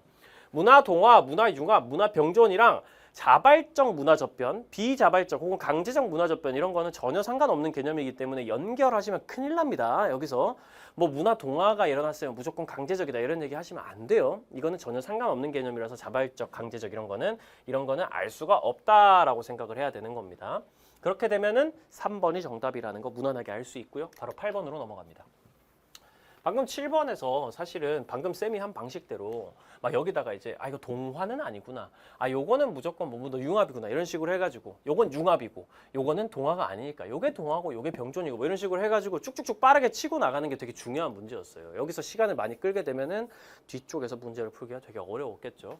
가나에 대한 설명으로 가장 적절한 것은 부정부패를 일삼아온 기존 정치인들이 선거에 입후보하자 이들이 당선되면 안 된다고 주장하는 시민들이 낙선운동을 조직적으로 전개를 하고 있다. 이거 사회운동이 아니야. 쌤 이것만 보고 사회운동인지 아닌지를 구분하는 문제인 걸 어떻게 알아요? 아니 느낌 딱 봐도 그런 느낌 나지 않아요? 사실 그 정도가 되면 사회문화의 마스터라고 할 수 있고 아래쪽으로 쓱 내려보면 여기 보면 딱 봐도 사회운동 관련 선지들이라고 사회구조 전체를 근본적으로 변화시킨다. 이거 혁명적 사회운동 얘기잖아. 현상유지를 고수하고 변화에 저항하는 거 보수적 사회운동 얘기잖아. 이런 것들을 체크를 하면은 사회운동인 걸 알 수 있고 이렇게 분석을 할 수 있으려면 사실 문제를 많이 풀어보긴 해야 되는 거지. 앞으로 기출의 메타 같은 커리큘럼을 통해서 많이 풀어보다 보면 익숙해질 거예요. 나 소비자의 윤리적 행동을 통해 사회 문제를 해결해야 한다고 여기는 시민들이 단체를 결성해서 집단적으로 친환경 상품 및 공정무역 상품을 구매하자는 캠페인 같은 걸 펼치고 있다고 얘기를 하는데 이거 둘 다 사회 운동이라고 볼 수 있습니다. 사회운동의 특징이 뭐예요? 사람들이 집단적으로, 조직적으로 어떠한 신념을 가지고 뚜렷한 목표를 가지고 나름의 계획도 가지고 분업 시스템 속에서 어떤 목표를 향해서 다 같이 달려나가는 것을 보통 사회운동이라고 부릅니다. 사회를 자신이 원하는 방향으로 변화시키거나 혹은 유지하거나 옛날로 되돌리기 위해 가지고 하는 게 다 사회운동이라고 얘기를 할 수가 있죠. 여기 보면은 아주 구체적으로 막 제시가 돼 있는 건 아니지만 그래도 전반적으로 딱 봐도 부정부패를 일삼은 정치인들은 당선되어서는 안 돼라는 신념을 가지고 시민들 한 명도 아니고 여러 사람들이 낙선운동이란 걸 조직적으로 집단을 만들어가지고 뚜렷한 목표를 가지고 분업 시스템, 조직이란 단어 자체가 사실 분업이라는 게 존재할 수 있다는 의미를 가지잖아. 분업 시스템까지도 갖추고 하고 있다. 이 정도면 사회운동이라고 할 수 있지. 여기도 봐봐. 단체를 결성했어. 윤리적 행동을 통해 사회 문제를 해결해야 된다고 생각하는 신념이 있어. 환경 문제 같은 거를 좀 해결하고 공정무역 같은 걸 통해서 인권 탄압을 없애고 이런 신념을 가진 사람들이 단체를 결성해가지고 조직을 만들어가지고 분업 시스템도 가지고 집단적으로 조직적으로 뚜렷한 목표를 가지고 행동을 하고 있다는 사회운동이라고 둘 다 볼 수 있는 거죠. 1번 가하에는 사회구조 전체를 근본적으로 변화시키고자 하는 다수의 행동이 나타난다. 다수의 행동인 건 맞지만 이게 무슨 사회구조 자체를 근본적으로 변화시켜. 이런 건 뭐라고 부르는 겁니까? 이런 건 혁명이라고 부르는 거예요. 근데 그 정도는 아니잖아. 이게 아니 정치인들이 좀 막 이상한 사람들이 있을 수 있잖아. 요즘에 보면 정치인들 막 스캔들 막 터지잖아. 쌤이 아이고 그 얘기하지. 편하게 얘기하자고. 막 코인 같은 거 해가지고 뭐 어떤 분이 막 또 그랬더만 코인 막 해가지고 막 엄청 돈 많이 벌어가지고 막 뉴스에 많이 뜨고 있던데 나 그 사람 어느 당인지도 지금 몰라요. 대충 보고 와가지고. 근데 어쨌든 그런 사람들이 나오면은 그런 사람들에 대해 가지고 소비자들이 이 사람은 절대 정치인들이 돼서는 안 된다. 이런 식으로 생각을 하고 낙선운동을 펼칠 수가 있잖아. 근데 그게 무슨 사회구조 자체를 바꾸는 거냐고. 사회구조 자체를 근본적으로 바꾸려면 이제 혁명, 공산주의 혁명, 민주주의 혁명, 프랑스 혁명, 러시아 혁명 이 정도는 돼야지 완전히 사회 구조를 아예 바꿔버리는 거라고. 그렇기 때문에 요거는 혁명까지는 가지 않는다. 2번 나에는 현상 유지를 고수하고 변화에 저항하는 건 이제 보수주의 사회운동이라고 보통 많이 부르는데 현상 유지 그냥 가만히 있자 변화에 저항한다 이거 아니잖아. 지금 보면 사회 문제를 해결하자고 얘기하는 사람들이고 지금의 사회가 어떻게든 바뀌어야지 환경 문제를 해결하고 공정무역을 할 수 있다고 주장하는 사람들이기 때문에 여기 뭐 보수주의적 그런 사회운동이 나타나 있지 않아요. 다수의 행동인 건 맞지만 3번 가해는 나와 달리 체계적인 조직을 바탕으로 한 다수의 행동이 나타난다. 둘 다 체계적인 조직은 갖추고 있는 걸로 보여 충분히.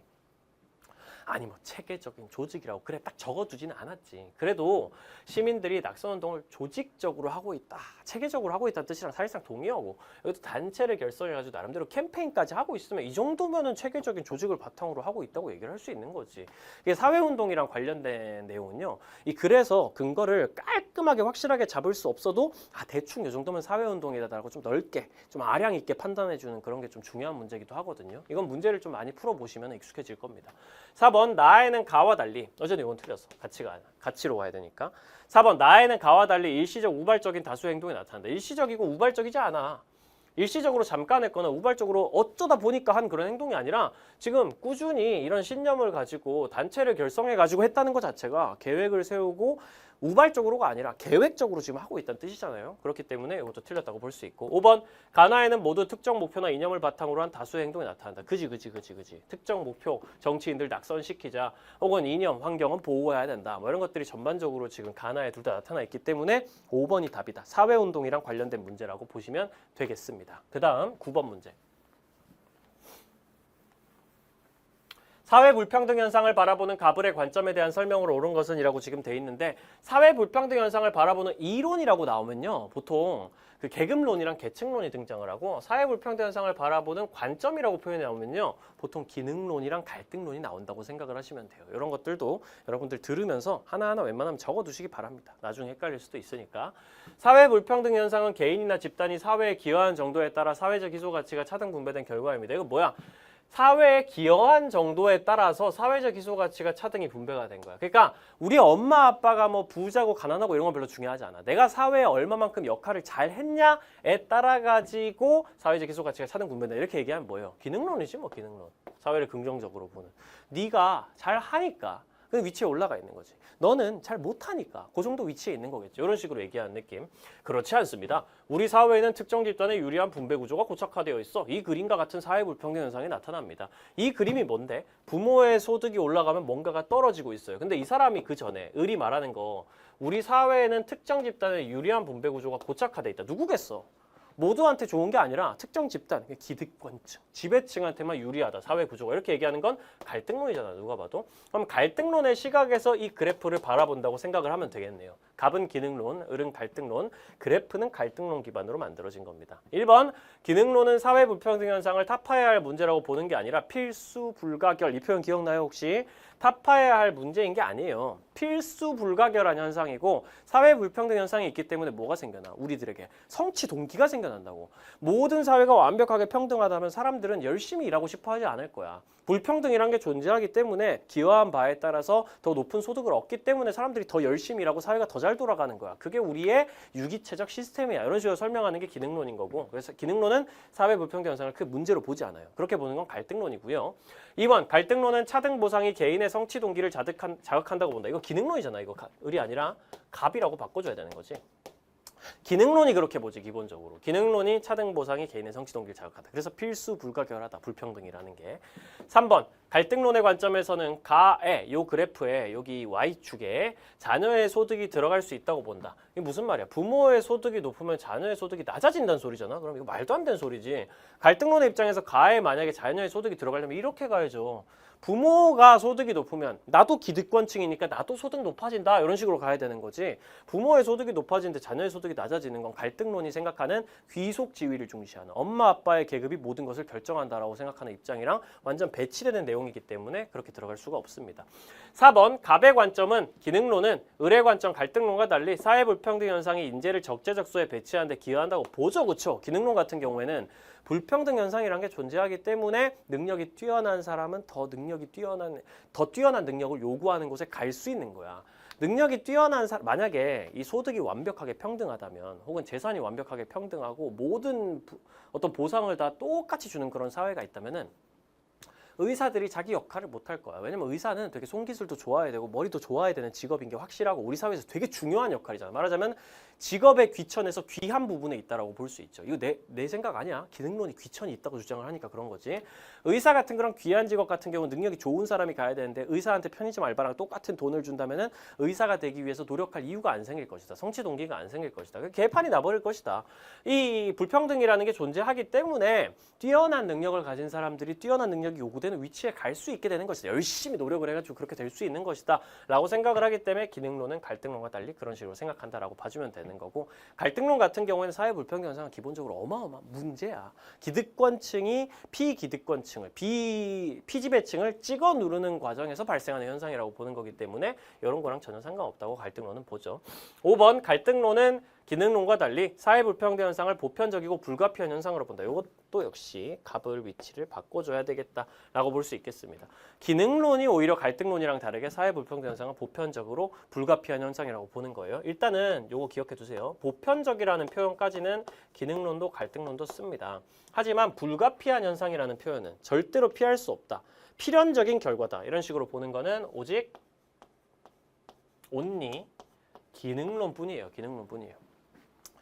보편적이라고 보는 건 기갈 둘 다 똑같다고. 왜냐면 역사적으로 그냥 이 소위 말하는 불평등이라는 게 항상 어느 시대에나 어느 장소에나 어느 사회에나 어느 국가에나 나타나 왔다라는 얘기는 누구도 부정 못한다고. 이거는 공통점이야. 하지만 불가피하다, 필수 불가결하다 뭐 이런 표현들은 기능론만 쓰는 거라고. 기능론은 기본적으로 이 사회의 희소 자원은 한정돼 있기 때문에 이 사람들이 경쟁하다 보면 자연스럽게 불평등은 일어날 수밖에 없고 이건 극복할 수가 없다 이렇게 보지만, 갈등론은 아니 혁명으로 극복할 수 있어. 약간 이런 느낌으로 가는 차이가 있다는 거죠. 그렇기 때문에 을과 갑의 위치를 바꿔줘야지 맞는 선지가 된다는 거까지 기억을 해주시면 되겠습니다. 자, 바로 이어가지고 10번 다음 자료에 대한 질문에 모두 옳게 응답한 학생은, 이 문제가 이제 아래쪽으로 쓱 내려가 보면은 뭐 저기 300명을 연구 대상자로 확보를 해가지고 뭐 사회적 상황을 불안하게 느낄수록 뭐 어떤 가설 얘기도 막 나와 있고 또 500명 대상으로 설문조사하고 이런 얘기 보고 오른쪽에 보면 독립변수, 종속변수 얘기, 실험집단, 통제집단 얘기 이런 거 나와 있는 걸 보면은 양적 연구에 대한 탐구 절차랑 관련된 문제라는 걸 바로 알아볼 수가 있습니다. 양적 연구랑 관련된 탐구 절차가 보통은 첫 페이지에 보통 가장 어려운 문제로 나오는데 이번에 두 페이지에 10번 문제로 쫙 나왔다는 거죠. 그 10번까지는 도표통계 문제가 하나도 등장하지 않았다라고 봐도 괜찮은 수준인 거고 이게 말하자면 이 페이지까지의 문제들 중에서 거의 최종 보스라고 봐도 될 정도의 그나마 난이도가 있는 문제가 아닌가라는 생각이 좀 들어요. 그러니까 이런 문제를 딱 보면 여러분들이 무슨 생각을 해야 될까? 아직까지 도표통계 문제가 나오지 않은 상황에서 이 페이지까지의 최종 보스가 등장을 했어. 그럼 이 문제 뒤쪽에 도표통계 문제가 몰려 있을 거란 말이야. 그러면은 여기까지 최대한 시간을 끌지 않고 빠르게 문제를 풀어나가는 게 이 시험을 잘 칠 수 있는 가장 중요한 요소다라고 생각을 하고 들어가셔야 되는 거예요. 그러니까 이런 문제를 풀 때 제가 뭐라고 했습니까? 맨날 독립변수, 종속변수 미리 구분해라. 표본집단, 모집단 얘기도 미리 체크를 하면서 넘어가는 게 좋다라고 말씀을 드렸죠. 앞부분부터 그런 식으로 한번 보겠습니다. 연구자 A는 본인의 정치적 견해와 가짜뉴스 내용의 일치 여부에 따라 가지고 본인의 정치적 견해와 가짜뉴스 내용의 일치 여부에 따라서 가짜뉴스에 대한 태도가 다른지 연구해보았다라고 연구까지는 지우고 다른지까지를 생각을 해보면 되는 거니까 여기까지 하자고. 태도까지 하자고. 태도까지. 본인의 정치적 견해와 가짜뉴스 내용의 일치 여부에 따라서 가짜뉴스에 대한 태도가 다른지를 연구해보자고 얘기를 하니까 이게 앞에 있는 게 독립변수, 즉 원인이 되는 거고 뒤쪽에 있는 게 종속변수, 즉 결과가 되겠습니다. 예를 들면 이런 거지. 뭐 예를 들면 내가 이런 얘기 편하게 좀 할게. 예를 들면 뭐 지금 현재 대통령님, 윤석열 대통령님을 지지하는 사람이라고 생각을 해봐. 근데 이번에 뭐 윤석열 대통령님이 저기 어디 가가지고 뭐 바이든 아저씨, 저기 바이든 미국 대통령을 만났잖아. 윤석열 아저씨가 바이든 아저씨랑 만나가지고 막 회담을 하는 과정에서 갑자기 유튜브에 뭐 이런 게 뜬 거야. 썸네일 막 이렇게 빡 떠가지고 속보 윤석열 뭐 바이든 명치 때려 막 이런 게 떴다고 생각을 해보자고. 그런 상황인데 이게 가짜뉴스야. 가짜뉴스인데 내가 윤석열 대통령을 지지하는 사람이면은 이 가짜뉴스를 봤을 때 태도가 아무래도 이거 가짜뉴스다. 그럴 리가 없다. 우리 윤석열 대통령님이 그럴 리가 없어. 약간 이런 느낌으로 갈 수 있고 내가 반대 입장 윤석열 대통령을 되게 싫어하는 입장이면 그럼 그렇지. 때릴 줄 알았어. 왠지 명치를 때릴 것 같이 생겼더라고. 막 이렇게 생각을 할 수 있는 거잖아. 말하자면은 내 정치적 견해 내가 누군가를 지지하느냐 혹은 뭐 정치적 성향이 보수냐 진보냐에 따라 가지고 가짜뉴스를 봤을 때 이건 사실이다. 이건 거짓이다. 이렇게 판단하는 게 달라질 수도 있다라는 얘기잖아요. 지금 요 얘기를 지금 하고 싶은 연구라고 보시면 되는 거고 아래쪽으로 내려가 보겠습니다. A는 특정한 가짜뉴스를 접한 적이 있는 300명. 가짜뉴스를 접한 적이 있는 300명. 여기에 해당되는 사람을 우리가 보통 뭐라고 부르지? 표본 집단이라고 부른다고. 이 300명을 실제로 연구 대상자로 확보를 해가지고 다 조사할 수는 없으니까 모집단은 누굴까요? 라고 물어보면은 딱히 모집단이 위쪽에 제시가 되어 있지 않은 상황이기 때문에 이런 경우에는 그냥 사람들 전체, 인류 전체 이런 식으로 생각을 해도 크게 상관이 없겠습니다. 어쨌든 표본 집단도 나와 있고 독립변수, 종속변수도 나왔어요. 아래쪽으로 내려가 보면 이들의 해당 가짜뉴스에 대한 신뢰 정도 및 전파 의도를 5점 척도 문항을 통해 측정하고 해당 가짜뉴스 내용이 평소 본인의 정치 성향에 부합하는지도 조사를 했어. 두 가지 조사를 했네. 이거 독립변수랑 종속변수 조사한 거겠지. 위쪽에 보니까 정치적 견해와 가짜뉴스 내용의 일치 여부가 아무래도 니은이겠죠. 해당 가짜뉴스 내용이 평소 본인의 정치 성향에 부합한지 여부를 사실은 거의 독립변수에 해당되는 얘기를 그대로 쓴 거죠. 정치적 견해, 가짜뉴스 내용이 일치하는가. 내 정치적 견해가 내가 뭐 지지하는 정치인에 대해서 가짜뉴스가 유리하게 해석을 해주고 있는가 불리하게 해석을 해주고 있는가 그거랑 관련해서 해당 가짜뉴스 내용이 내 정치 성향이랑 부합하는 거 아닌가 요거를 그대로 적어 놓은 거고요. 이 기억에 나와 있는 해당 가짜뉴스에 대한 신뢰와 전파 의도는 가짜뉴스에 대한 태도겠지 당연히.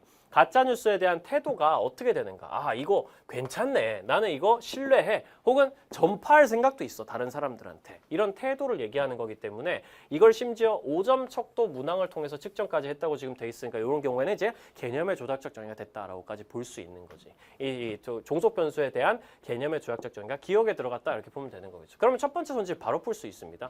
A의 연구에서 기억은 독립변수에 니은은 종속변수에 해당된다고 돼 있는데 니은이 독립변수고 기억이 종속변수에 해당이 되잖아요. 그렇죠? 그렇기 때문에 기억에 해당되는 걸 종속변수로 니은에 해당되는 걸 독립변수로 위치를 바꿔줘야지 맞는 선지가 되겠습니다. 그러면 일단 이건 틀리고 시작을 하네요.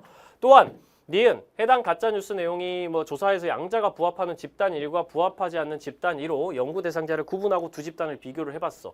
양자가 부합하는 애들이 있고 부합하지 않는 애들이 있어. 연구 대상자를 구분한 다음에 집단을 비교해 보니까 집단 1이 집단 2보다 가짜뉴스 신뢰 정도 및 전파 의도가 모두 높은 것으로 나타났다라고 지금 돼 있는데 그러니까 가짜뉴스 내용이랑 내 정치 성향이 딱 맞아 떨어지니까 이 집단 일 같은 경우에는 가짜뉴스 신뢰 정도와 전파 의도가 높고 난 이거 신뢰해. 내가 지지하는 정치인을 좋게 묘사해주고 있어요. 약간 이런 느낌인 거고 반대편에 있는 부합하지 않는 집단들 그러니까 가짜뉴스가 내가 좋아하는 정치인을 비난하고 있어. 그런 느낌이니까 나는 이거 신뢰하지도 않고 전파하지도 않을 거야. 이런 식으로 집단 일이 훨씬 더 이 전파 의도가 높은 것으로 나타났다. 이런 식으로 우리가 생각한 느낌대로 딱 나왔습니다. 한편 연구자 B는 현재의 사회적 상황을 불안하게 느낄수록 현재의 사회적 상황을 불안하게 느낀다라는 것 자체가 독립변수로 지금 제시가 돼 있는 거고요. 그럴수록 이 원인이 높아질수록 가짜뉴스를 믿는 정도가 높아진다 이런 식으로 돼 있는데 가짜뉴스를 믿는 정도가 종속 변수죠. 사회적 상황이 불안하다고 느끼면 느낄수록 내 주변에 있는 상황이 좀 불안하게 돌아가고 있다고 느끼면 느낄수록 난 가짜뉴스에라도 의존해야지 이런 생각이 높아진다는 얘기인데 이 가설을 검증해 보기로 해가지고 이를 위해서 B는 500명을 대상으로 온라인 설문조사를 실시해가지고 지금 나와 있습니다. 500명을 대상으로 온라인 설문조사를 실시했다는 표현이 들어간 순간 질문지법 사용됐구나라고 생각을 할 수 있고요. 자료를 수집했으며 이를 분석한 결과 사회적 상황에 대한 불안감과 가짜뉴스 신뢰 정도 간의 통계적으로 유의미한 정해관계가 나타났다. 불안감이 높아질수록 가짜뉴스를 신뢰하게 된다라는 결론이 나왔다는 거지. 같이 높아진다니까. 불안감이 높아지면 신뢰를 많이 하게 된다. 이렇게 정해관계로 가고 있다고 얘기를 하고 있는 거니까. 그럼 문제 바로 풀어보면 되겠네요. 이건 틀리고 시작하고 A의 연구에서 디귿은 실험 집단과 통제 집단을 구분한 것인가? 여기 연구 대상자를 구분했다. 부합하는 애들이랑 부합하지 않는 애들이랑. 이거 지금 실험 집단과 통제 집단으로 나눈 거 맞습니까? 여러분 실험 집단과 통제 집단이 등장하려면요 실험법을 써야 되는 거예요. 근데 지금 여기 나와 있는 게 실험법입니까? 이건 아니죠, 그렇죠? 그냥 해당 가짜뉴스 내용이 평소 본인의 정치 성향에 부합하는지 여부랑 신뢰 정도랑 전파 의도를 각각 측정을 했을 뿐인데 우리가 실제로 실험법이라고 얘기를 하려면 독립변수를 인위적으로 던져줘야 되는데 말하자면은 정치적 견해와 가짜뉴스 내용이 일치하지 않게 만들어주거나 혹은 정치적 견해와 가짜뉴스 내용이 일치하게 직접 우리가 만들어줘야 되는데 이건 그런 게 아니잖아요. 그냥 이 상황 속에서 여러 사람들을 데려다 놓고 이 사람들한테 야 지금 이 가짜뉴스 너 이미 접해봤었잖아. 이거 지금 일치하는 거야? 일치하네요. 안 하네요. 이거 답변 받고 그리고 이거 신뢰해? 혹은 전파할 거야? 이걸 또 답변을 받고 그냥 이런 식으로 한 거니까 이거는 엄밀히 말하면 질문지법이나 면접법 같은 수단을 활용해가지고 정확히 뭔지는 확실하진 않습니다. 질문지법이나 면접법 같은 걸 활용해가지고 아마 표본이 300명이나 되니까 질문지법일 가능성이 좀 더 높을 것 같긴 한데 명확하게 나와 있지 않은 그 연구 방법을 통해가지고 그냥 답변을 수합한 것뿐이에요. 실제로 상황을 만들어줬다기보다는 이미 상황이 발생한 이후에 관찰한 것뿐입니다. 그렇기 때문에 실험법이 아니고 그러니 실험 집단과 통제 집단을 구분했다고 볼 수도 없는 것이죠. 라고 생각을 하면 됩니다.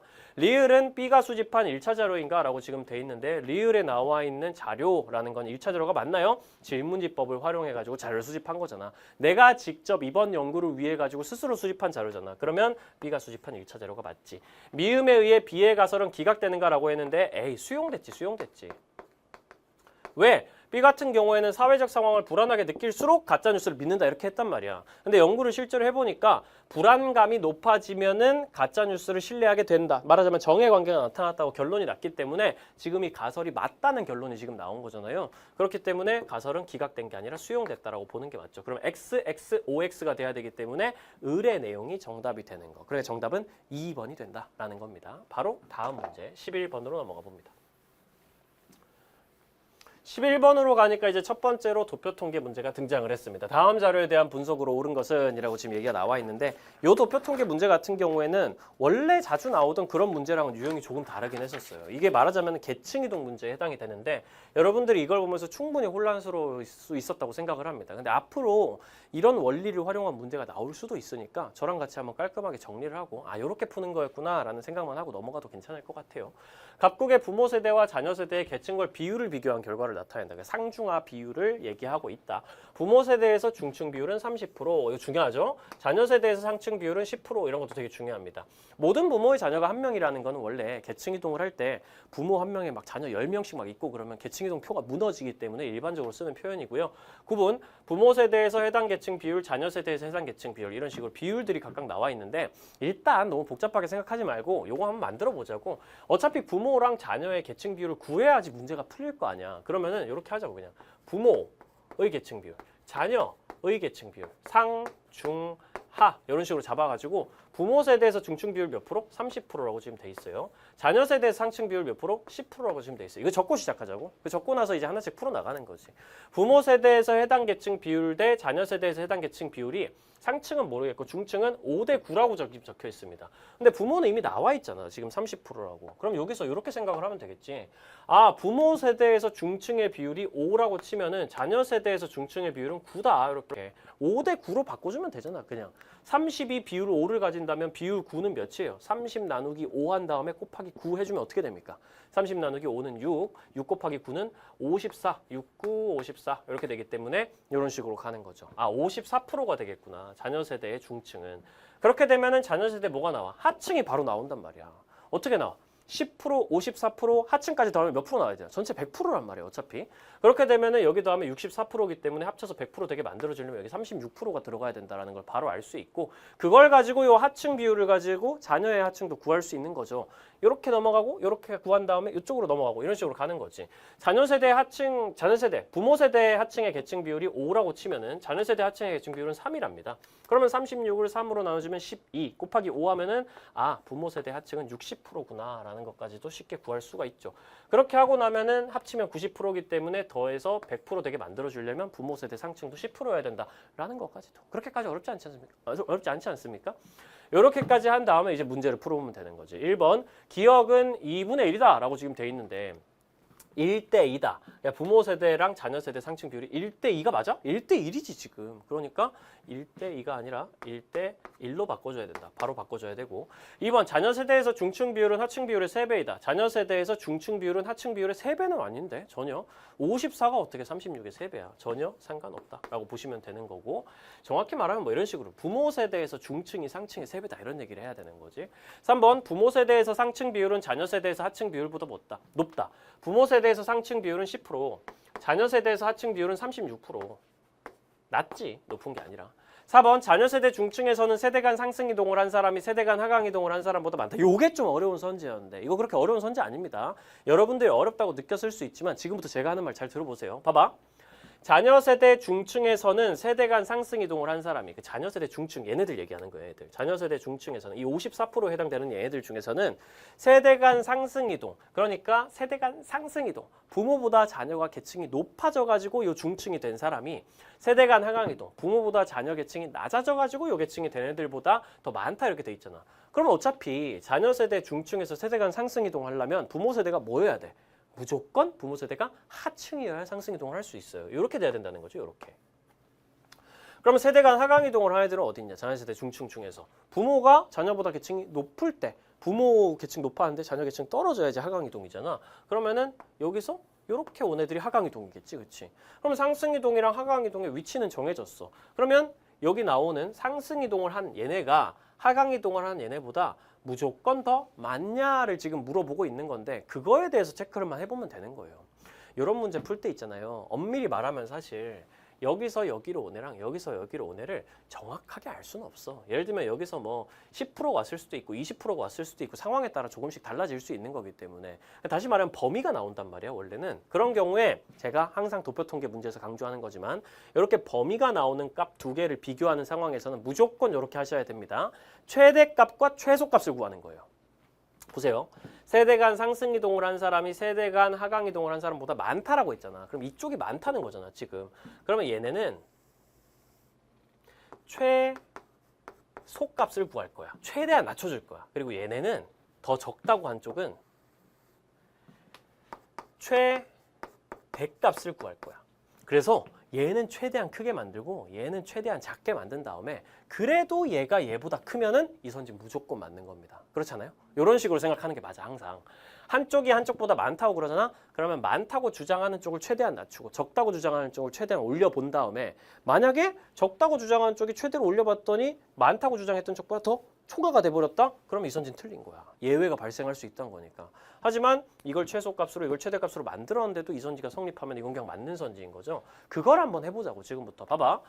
이 하강이동한 애들부터 한번 찾아봐요. 하강이동한 애들은 최대로 만들어줘야 됩니다. 하강이동을 한 애들은. 하강이동을 하는 최대값은 얼마야? 10%지 뭐. 10%. 20% 다 내려올 수 있잖아. 10%가 그냥 다 내려온다고 생각을 하면 그냥 최대값이 되는 거예요. 뭐 나머지 여기 있는 자녀세의 상층은 뭐 아래쪽에서 올라와가지고 어떻게든 채워주겠지. 이 10%가 그대로 다 내려간다고 생각을 하면 이 세대 간 하강 이동을 한 사람의 최대값은 10%라고 생각을 하시면 됩니다. 여기서 내려와야 되는 거니까 10%가 다 내려와도 10%다라고 생각을 하면 되고, 여기서 여기로 올라갈 때 최소값을 잡아야 되잖아. 이번에는 최소값을 한번 잡아보자고. 얼마가 나올까? 60%에서 여기로 올라갈 때 최소한 몇 퍼센트는 올라가야 될까에 대해서 얘기를 해봐야 되는 건데, 생각을 한번 해보세요. 여기서 여기로 가는 애들을 최대한 줄이려면은 어떻게 해야 되겠어? 최대한 여기나 여기로, 다른 곳으로 보내야 되는 거지. 다른 곳으로 보내야 돼. 여기나 여기로 한번 보내보자고. 60에서 이쪽으로 36% 최대한 가가지고 채웠어. 여기 있는 거. 그리고 60에서 이쪽으로 최대한 가가지고 10% 채웠어. 그러면 얘는 얼마가 나올까? 여기서 36 꽉 채워주고 여기서 10 꽉 채워주고 이렇게 하면 여기 합치면 46이잖아. 그럼 얼마 남아? 46이면은 16이 남는 거죠. 그렇기 때문에 최소값 같은 경우에는 16%가 무조건 간다. 14%에 해당이 됩니다. 머리가 어떻게 됐나 봐요. 여기 지금 10%, 36% 이렇게 갔으면 60%에서 46%를 빼면 되니까 14%가 남게 돼가지고, 상승 이동을 한 애들은 최소 가도 14%는 무조건 가고 하강 이동을 한 애들은 정말 최대로 가도 10%밖에 못 간다 이 말입니다. 여기서 여기로 가는 애들은 정말 아무리 많게 잡아봤자 10%밖에 안 된다. 그러면은 전자가 후자보다 무조건 크다라고 생각을 하면 될 거고요. 5번 같은 경우에는 부모 세대의 계층 구조가 모래시계형이라고 돼 있는데 미리 적어놨지만 피라미드형인 거죠. 자녀 세대의 계층 구조 같은 경우에는 다이아몬드형이 맞습니다 라고 생각을 하면은 5번 틀렸다라고 보시면 되는 거고요. 사실 4번 선지가 방금 쌤이 계산한 것처럼 뭐 최소값, 최대값 같은 걸 구해가지고 푸는 것 자체가 조금 까다롭기 때문에 여러분들 입장에서 이 문제 자체에서 4번 선지가 정확히 왜 정답인지를 모른다고 하더라도 나머지 선지들이 확실히 틀렸단 말이야. 그래서 4번을 잡아낸 친구들은 아마 되게 많을 거라고 생각을 해요. 그래가지고 이 친구가 오답률 상위권에 들지도 못했더라고. 문제 자체는 좀 어려운 편이었다고 생각을 하긴 하거든요. 지금 여러분들 수준에서 일반적으로 가지고 있을 수준에 비하면은. 그럼에도 불구하고 정답률이 높게 나온 것은 어쨌든 나머지 선지들이 확실하게 틀렸고 그 나머지 선지들을 구하는 과정까지는 그렇게 어렵지 않았기 때문이다라고 생각을 할 수 있을 것 같습니다. 12번으로 바로 넘어가 볼게요. 다시 개념 문제입니다. 다음 글에 나타난 문화 이해의 관점에 대한 설명이라고 지금 나와 있는데, 문화 이해의 태도 같은 경우에는 상대주의, 자문화 중심주의, 문화 사대주의 이렇게 나온다면은 문화 이해의 관점이라고 문제가 나오면은 이거는 제가 따로 적어드려요. 여러분들이 보통 기억을 못하는 부분이니까 총비상이 나와요. 총체론적 관점, 비교론적 관점, 상대론적 관점 이렇게 세 가지 나온다고 생각을 하고 들어가셔야 됩니다.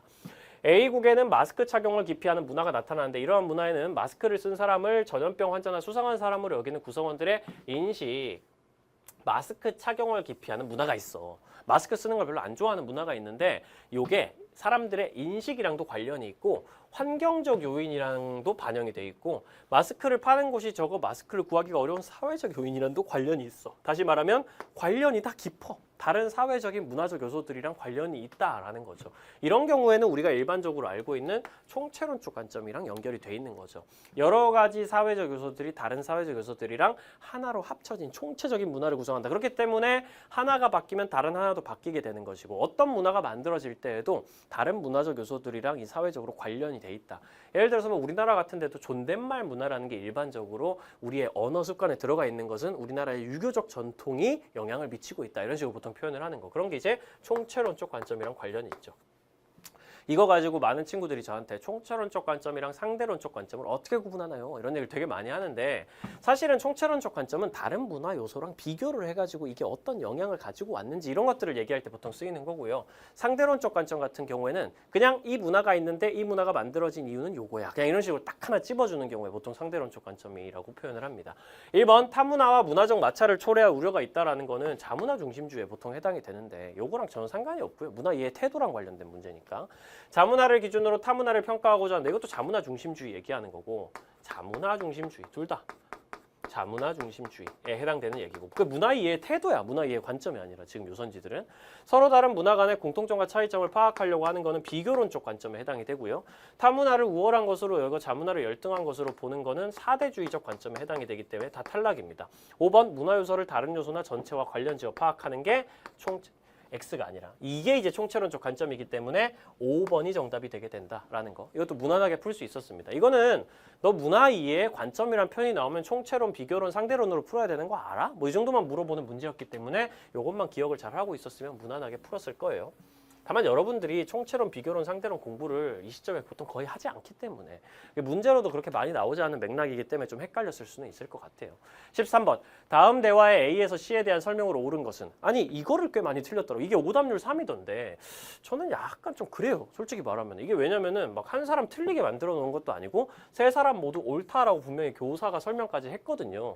그러면은 여기 있는 A, B, C를 빠르게 구하면 그만인 거야. 근데 이거를 틀렸다 함은 여러분들이 아직은 암기가 제대로 돼 있지 않은가 하는 합리적인 의심을 품어봅니다. 암기가 제대로 되어 있지 않은 상황이면 이걸 틀릴 수 있는 거예요. 사실은. 잘 보세요. A는 일탈 행동을 규정하는 객관적 기준이 있다고 보는 순간 이거 뭐가 아니냐면은 낙인 이론이 아니에요. 낙인 이론 탈락하고 시작합니다. 낙인 이론은 일탈을 규정하는 객관적 기준이 없다고 보기 때문에 A는 절대 낙인 이론이 될 수는 없다. 을 B는 타인과의 상호작용을 중심으로 일탈 행동이 발생하는 원인을 파악하고자 한다라고 얘기를 하면 타인과의 상호작용을 중심으로 하는 거 이제 상징적 상호작용론 쪽에 해당되는 이론일 텐데 그건 크게 낙인 이론과 차교론이기 때문에 요 얘기가 나오는 순간 B가 뭐는 아니냐 뒤르켐의 아노미 이론은 아니다라고 생각을 하시면 되는 거예요. 병 C는 사회규범의 통제력 회복을 일탈 행동의 해결 방안으로 봅니다. 사회규범의 통제력 회복이랑 관련된 얘기를 하는 거는 무조건 뒤르켐의 아노미 이론이잖아. 그러니까 뒤르켐의 아노미 이론이 C에 들어가면 되는 거고 A가 낙인 이론이 아니라고 했으니 B가 낙인 이론일 것이고 A가 당연히 차교론일 것이다. 이렇게만 잡아주면 되는 거 아니겠습니까? 차낙 뒤르켐의 아노미 이론 이렇게 들어간다고. 1번 차교론은 차별적 제재가 일탈 행동의 원인이라고 본다. 차별적 제재 얘기하는 건 낙인 이론이지. 차별적 교제 이론은 차별적 교제를 얘기하는 거고 두 개 다른 거예요. 차별적 제재, 어떤 사람에게만 너무 강하게 주어지는 제재로 인해 가지고 그 사람에게 부정적 자아 정체성이 형성돼 가지고 2차 일탈을 저지르게 된다. 이건 낙인 이론이랑 관련된 얘기이기 때문에 이 얘기는 낙인 이론의 선지다. 이렇게 봐주셔야 되는 거고 A가 아니라 B로 바꿔줘야 되는 거지. B로. 2번 B는 낙인 이론의 일탈자와의 상호작용을 통한 학습의 과정에 주목한다라고 했는데 학습이라는 표현이 나오면 학습의 과정에 주목한다 이런 표현이 나오면 요거는 무조건 차교론이야. 차교론이 사회화를 통해 가지고 일탈을 배운다라고 표현을 하기 때문에 낙인 이론이 일탈자와의 상호작용을 통한 학습의 과정에 주목하진 않습니다. 이미 일탈을 저지른 사람하고 상호작용을 하는 과정에서 일탈의 어떤 동기 혹은 일탈의 우호적인 가치관 이런 것들을 학습하게 되고 그 때문에 나도 범죄자가 된다. 나도 범죄를 저지르게 된다. 이런 식으로 얘기하는 건 차교론이기 때문에 요거 같은 경우에도 B가 아니라 A로 바꿔줘야 되겠어요. 3번 B는 A와 달리 낙인 이론은 차교론과 달리 2차적 일탈 행동의 발생 과정에 초점을 맞춘다라고 했는데 낙인 이론이 그런 거 맞지, 그치? 낙인 이론 같은 경우에는 1차적 일탈에서 시작을 한단 말이야. 그래 맨 처음에 최초의 일탈이 일어났어. 근데 그거에 대해서 차별적 제재도 하고 부정적 의미 부여도 하고 그러다 보니까 이 사람이 부정적 자아 정체성이 형성돼서 그래 니들이 날 계속 쓰레기로 본다면 내가 그 쓰레기가 되어주지 이런 식으로 얘기하면서 흑화하는 과정을 설명하는 거란 말이야. 근데 낙인 이론은 다른 이론들과 달리 2차적 일탈 행동의 발생 과정에 초점을 맞춰요. 그래서 1차 일탈 행동의 원인을 설명하지 못하는 한계점이 있다. 이 정도까지도 추가로 기억해 주셔야 되겠고 4번 낙인 이론은 뒤르켐의 아노미 이론과 달리 급속한 사회 변동에 따른 아노미 이건 뒤르켐의 아노미 이론이잖아.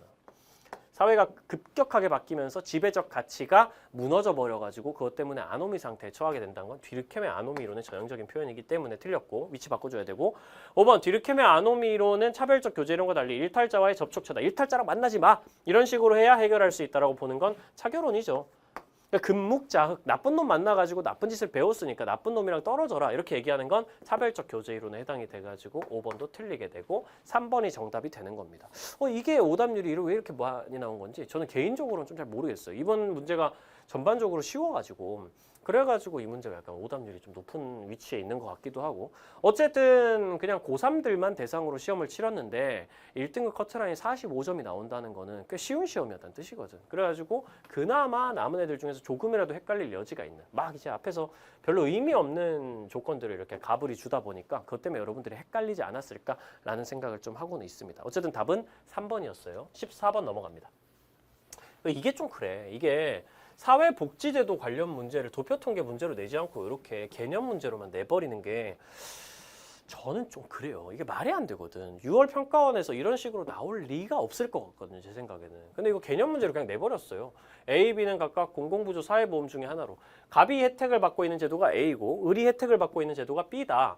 갑은 뭘 받고 있냐면 입원 치료가 필요한 질병에 걸린 갑은 가구소득이 기준급여 금액 이하에 해당돼서 의료급여를 받는다고 했는데 제가 그래서 맨날 얘기하는 거 제발 외우라고 제발. 공공부조에 해당되는 애들이 4개 있어요. 국민기초생활보장제도, 그리고 의료급여가 있고요. 그리고 장애인연금이라는 것도 하나 있고요. 그리고 의료급여랑 그리고 기초연금이라고 부르는 노인들한테 주는 것까지 있습니다. 그러니까 국민기초생활보장제도, 기초연금, 의료급여, 장애인연금 이렇게 4가지가 있는 거예요. 이 정도는 확실하게 외워두셔요. 여기 딱 나오자마자 이거 공공부조네. 그럼 A가 공부겠구나. 라고 체크를 하실 수가 있는 거고요. 노인성 질병으로 혼자 일상생활을 하기 어려운 을은 신체 가사활동 지원이 필요해서 장기요양급여를 받고 있다 그러는데 이거 나오는 순간 뭐야? 노인장기요양보험제도라고. 당연히 외워둬야 되는 거지. 노인장기요양보험제도는 사회보험이기 때문에 의리 혜택을 받고 있는 B가 사회보험이겠다라고 생각을 하면 되잖아요. 사회보험도 5가지가 있습니다. 기억나세요? 하나씩 체크해 볼까요? 국민연금, 그리고 건강보험이라고 부르는 거, 그리고 산업재해보상보험이라고 부르는 거 있고 고용보험 있고 마지막이 요 장기요양급여라고 부르는 겁니다.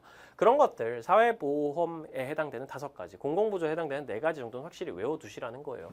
사실 여기 있는 것들 이름을 몰라도 이 장기요양급여는 알아야 돼. 노인장기요양보험제도는 확실히 알아야 되기 때문에 그런 건데 여기 갑의 사례에 보면은 가구소득이 기준금액 이하에 해당돼가지고 돈을 받고 있다라고 적혀있으니까 공공부조인 건 확실하게 알 수 있는 거죠. 사회서비스는 아니지. 돈 받고 있는 순간. 기준금액 이하에 해당되는 사람만 주는 순간 사회보험도 아니지. 선별적 복지니까. 이런 걸 가지고 추측은 할 수 있지만 어쨌든 알아보고 맞춰야 된다는 거. 이 제도의 이름들을. 1번 A. 공공부조는 강제가입을 원칙으로 하는 게 아니라 사회보험이 강제가입을 원칙으로 하는 것이고 B라고 바꿔야 되고 사회보험은 상호부조의 원리를 바탕으로 합니다. 이거 뭐 제가 설명할 필요가 있나요? 사회보험이란 건 서로 도와주는 개념이 적용된 보험이다 라고 생각을 하면 되는 거고 3번 공공부조는 사회보험과 달리 보편적 복지가 아니라 선별적 복지의 이념을 바탕으로 하고 있기 때문에 위치 바꿔줘서 사회보험이 보편적 복지인 거고 4번 사회보험은 공공부조와 달리 소득 재원 효과가 있습니다. 둘 다 있어요. 소득 재원 효과는. 바꿔줘야 되는 거고 5번 사회보험은 공공부조에 비해 사후 처방적 성격이 아니라 사전 예방적 성격이 강하고 공공부조가 사후 처방에 해당이 됩니다. 그렇기 때문에 정답은 2번. 너무너무 무난하게 풀 수 있는 문제였다. 다음 15번. 이게 진짜죠. 이게 진짜죠. 요거를 풀 수 있느냐 없느냐에 따라 가지고 그냥 이번 시험 점수가 결정된다고 봐도 될 정도로 요게 이제 오답률 1위 문제였고요. 도표통계 문제였는데 이 문제가 객관적으로 봤을 때 그렇게까지 어려운 문제는 아니에요, 여러분들. 근데 이 문제가 좋은 문제긴 합니다. 여러분들한테 이 가중평균의 원리라든지 뭐 여러 가지 원리들이랑 관련해 가지고 약간 여러 가지 설명들을 해드릴 수 있는 문제이기 때문에 저는 앞으로 기출의 메타라는 기출 커리큘럼 할 때 이 문제를 반드시 가지고 와가지고 쓸 거예요. 되게 좋은 문제라서. 근데 객관적인 난이도로 보면 그렇게는 어렵진 않았다. 여러분들 혹시 작년 수능에 나왔던 정답률 4%짜리 문제 기억하시는지 모르겠는데 10번이었죠? 그 문제를 살짝 가지고 와가지고 이런 식으로 바꿔놓은 것 같고 그 문제에 비하면 난이도가 한참 낮다라고 표현을 할 수 있겠습니다. 빠르게 저랑 같이 정리 한번 해볼게요. 제가 여기 쓰이는 원리들도 한번 설명을 해드릴게요. 표는 각국의 해당 연도 남성 정규직 근로자 평균 임금을 해당 연도의 남성 정규직 근로자 평균 임금을 100이라는 값이라고 가정을 했을 때 다른 근로자 평균 임금의 상대적 수치를 나타낸 것이라고 되어 있습니다. 그러니까 1992년에 남성 정규직이 여기 안 나와 있지만 가정을 해놓은 거야. 남성 정규직이 여기다가 살짝 적어주자고. 남성 정규직 근로자가는 그냥 92년이든 2002년이든 2012년이든 2022년이든 어쨌든 기준값 100으로 잡아놓고 이 연도 안에서 92년에 남자 정규직이 100만 원 번다고 치면 비정규직은 그거에 80%, 80만 원 번다. 여성 정규직은 그거에 66% 번다. 이런 식으로 이 연도 안에서 비율을 잡아놓고 여기도 연도 안에서 남자 정규직이 100만 원 번다고 쳤을 때 상대적인 평균 임금들을 지금 얘기를 해놓고 있는 거고 남성 정규직 근로자 평균 임금은 매년 상승했다. 이 표현 되게 중요합니다. 그러니까 여기는 그냥 100이라고 적어는 놨지만 실제로 이게 100만 원, 100만 원, 100만 원, 100만 원이라는 뜻이 아니고 실제로는 이게 상승을 하고 있다는 거예요. 근데 이건 그냥 비율 값일 뿐인 거야. 그냥 남성 정규직 근로자를 이 연도 안에서 100만 원이라고 친다면 상대적으로 이 정도 퍼센트를 가진다. 남성 정규직 근로자에 비해서 80%, 66%, 44% 번다. 여기는 83%, 78%, 50% 번다라는 거지. 실제로 남성 정규직 근로자 평균 임금은 계속 어떻게 되고 있다고? 상승하고 있다고 지금 표현을 해놓은 거예요. 계속 실제로는 상승하고 있는 거야. 이렇게 생각을 하고 들어가시면 되겠습니다. 기억부터 보죠.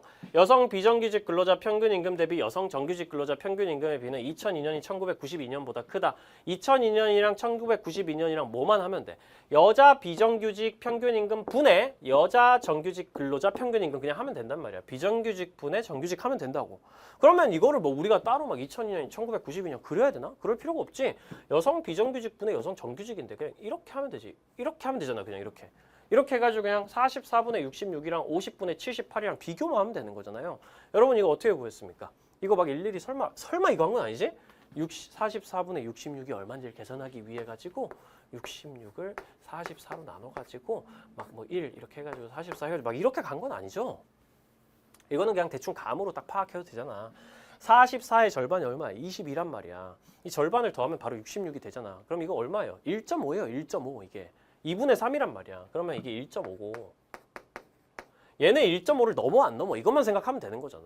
얘네 1.5 넘어요 안 넘어요? 넘지. 50의 1.5는 75니까 78은 75보다 크니까 얘는 1.5보다 크다고 그냥. 그러면 이쪽이 더 큰 거지. 이런 식으로 생각을 하면 되는 거죠. 그러면 2002년이 1992년보다 크다라고 얘기를 할 수 있는 거죠. 1.5보다 큰 숫자랑 1.5보다 작은 숫자랑 이것만 비교를 하면 되는 거기 때문에 기억은 맞고 들어가고요. 니은 남성 정규직 근로자와 남성 비정규직 근로자 간 평균 임금의 차는 2012년이 2002년보다 작다라고 했습니다. 남성 정규직 근로자와 남성 비정규직 근로자 간 평균 임금의 차는 2012년 같은 경우에는 100이랑 87이니까 여기 차이가 얼마 나죠? 13 차이가 나고요. 2002년 같은 경우에는 100이랑 83이니까 여기 차이 얼마 나죠? 17 차이가 납니다. 근데 이 차이가 2002년에 더 큰 걸로 보여지긴 해요. 아 그러면은 2012년이 2002년보다 작다라고 할 수 있을 것인가? 아니지. 얘들아 봐봐. 실제로 기준값이 되는 남성 정규직 평균 임금이 계속 상승한다고 지금 여기에 적혀 있잖아요.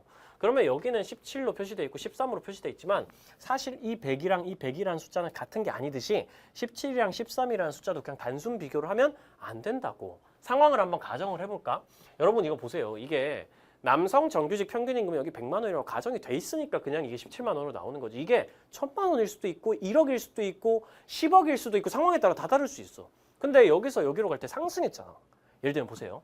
실제로 2002년에는 남성 정규직 근로자 평균 임금이 100만 원이라고 칩시다. 그러면 실제로 비정규직 평균 임금은 80만 원이었을 거고 실제로 17만 원 차이 났을 거예요. 근데 여기서 여기로 갈 때 이 100의 기준이 상승했잖아. 그러면 여기는 실제로는 100만 원이 아니라 1000만 원이라고 한번 머릿속으로 상상을 해보라고. 그렇게 될 수 있잖아. 평균 임금이 상승했다고 계속 얘기를 하니까. 그럼 여기 1000만 원이라고 치면은 남성 비정규직 평균 임금은 얼마예요? 870만 원입니다. 그럼 이건 13만 원이 얼마야? 13만 원이 아니라 얼마야? 130만 원이야. 그렇게 될 수도 있는 거죠. 이거는 그냥 연도 안에서 비교를 하기 위해 가지고 임의로 100이라는 값을 잡아놓은 것 뿐이지 이 100, 100, 100, 100은 서로 다 다른 숫자라고요. 그걸 생각을 하면은 이게 17이고 이게 13이라고 해서 무조건 이쪽이 크다라고 하면 안 되고 상승했다라고 표현이 명백하게 돼 있기 때문에 이게 1000만 원일 수도 있고 1억일 수도 있고 그런 상황이면은 13만 원이라고 표시되어 있던 요것도 130만 원이 될 수도 있고 1300만 원이 될 수도 있고 상황에 따라 다를 수가 있는 것이기 때문에 무조건 작다라고 할 수가 없다. 이런 식으로 잡아줘야 되는 거죠. 이거는 이제 비율 개념의 이해가 굉장히 필요한 문제라고 볼 수 있습니다. 디귿 2012년 대비 2022년 평균 임금 상승률은 여성 정규직 근로자가 남성 정규직 근로자보다 높다. 이거 되게 중요한 문제야. 여기서 이 원리를 꺼내지 못하면 여러분들은 되게 오랜 길을 돌아가야 됩니다. 잘 생각하세요. 여러분들 여기서 2012년 대비 2022년 그러니까 여기서 여기로 넘어갈 때 요거는 일단 좀 지워주고 이것도 다 지워버릴게요. 여기 있는 거는 이선지에는 별로 필요가 없으니까 좀 더 깔끔하게 보기 위해서 2012년 대비 2022년으로 갈 때 평균 임금의 상승률이라는 개념이 있었을 텐데 여성 정규직 근로자가 남성 정규직 근로자보다 높다. 여러분들 제가 킬더킬러 도표통계 수업할 때 이 얘기했던 거 혹시 기억나십니까? 상승률에 관련된 선지가 나오면은 실제로 상승률을 계산하기 시키는 문제들이 나올 때도 있지만 어떤 경우에는 이 원리를 활용해야 될 가능성이 되게 높다. 그러니 이 원리를 기억해라. 이거 기억납니까? 분모가 분모와 분자가 있을 때 이 분수가 상승했어. 그건 무슨 뜻이야? 시간이 지나서 어떤 분수가 있었는데 이 분수가 커졌어. 그건 무슨 뜻이야? 분자의 증가율이 분모의 증가율보다 높았다는 뜻이다. 증가율이. 반대로 시간이 지났는데 어떤 분수가 하락했어. 작아졌어. 그건 무슨 뜻이다? 분모의 증가율이 더 컸기 때문이다. 요거 설명했던 거 혹시 기억나세요? 분모 분자의 증가율과 분수의 크기 차이를 설명을 할 때 제가 얘기를 했던 내용입니다. 여기다가 대입을 해가지고 생각을 해보면 이걸 어떻게 하면 되냐면 2012년에서 2022년으로 넘어갈 때 여성 정규직이랑 남성 정규직이랑 비교하면 되니까 이렇게 하면 돼. 여성 정규직은 80이고 남성 정규직은 100이잖아. 요 안에서 상대적인 비율이. 2012년에는 그 값이 82분의 100이었어. 여정분의 남정이. 근데 2012년이라고 이게. 근데 2022년에는 어떻게 됐냐면은 여정분의 남정이 88분의 100이 됐단 말이야. 어느 쪽이 더 크죠? 2012년 쪽이 더 커요. 그러면은 여기서 일로 갈 때 어떻게 됐다는 거야? 줄어들었다는 거야. 그러면 뭐의 증가율이 더 컸길래 줄어들었을까? 분모의 증가율이 더 컸기 때문에 줄어들었겠다.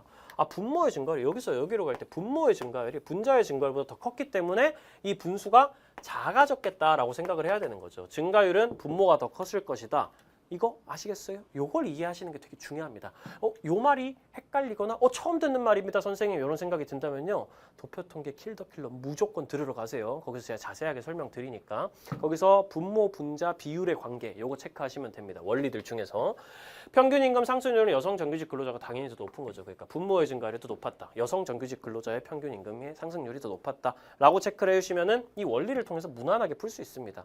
제가 지금 표시를 한 게 어려워 보일 수 있지만 되게 쉬운 거야. 그냥 82분의 100이랑 88분의 100이랑 비교하면은 이게 작아졌으니까 분모, 여성 정규직의 상승률이 더 높았네. 이런 식으로 판단하면 되는 문제였던 거죠.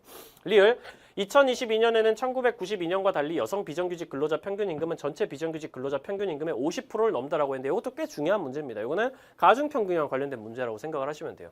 왜냐하면 전체 비정규직 근로자 평균 임금이 나와 있기 때문에.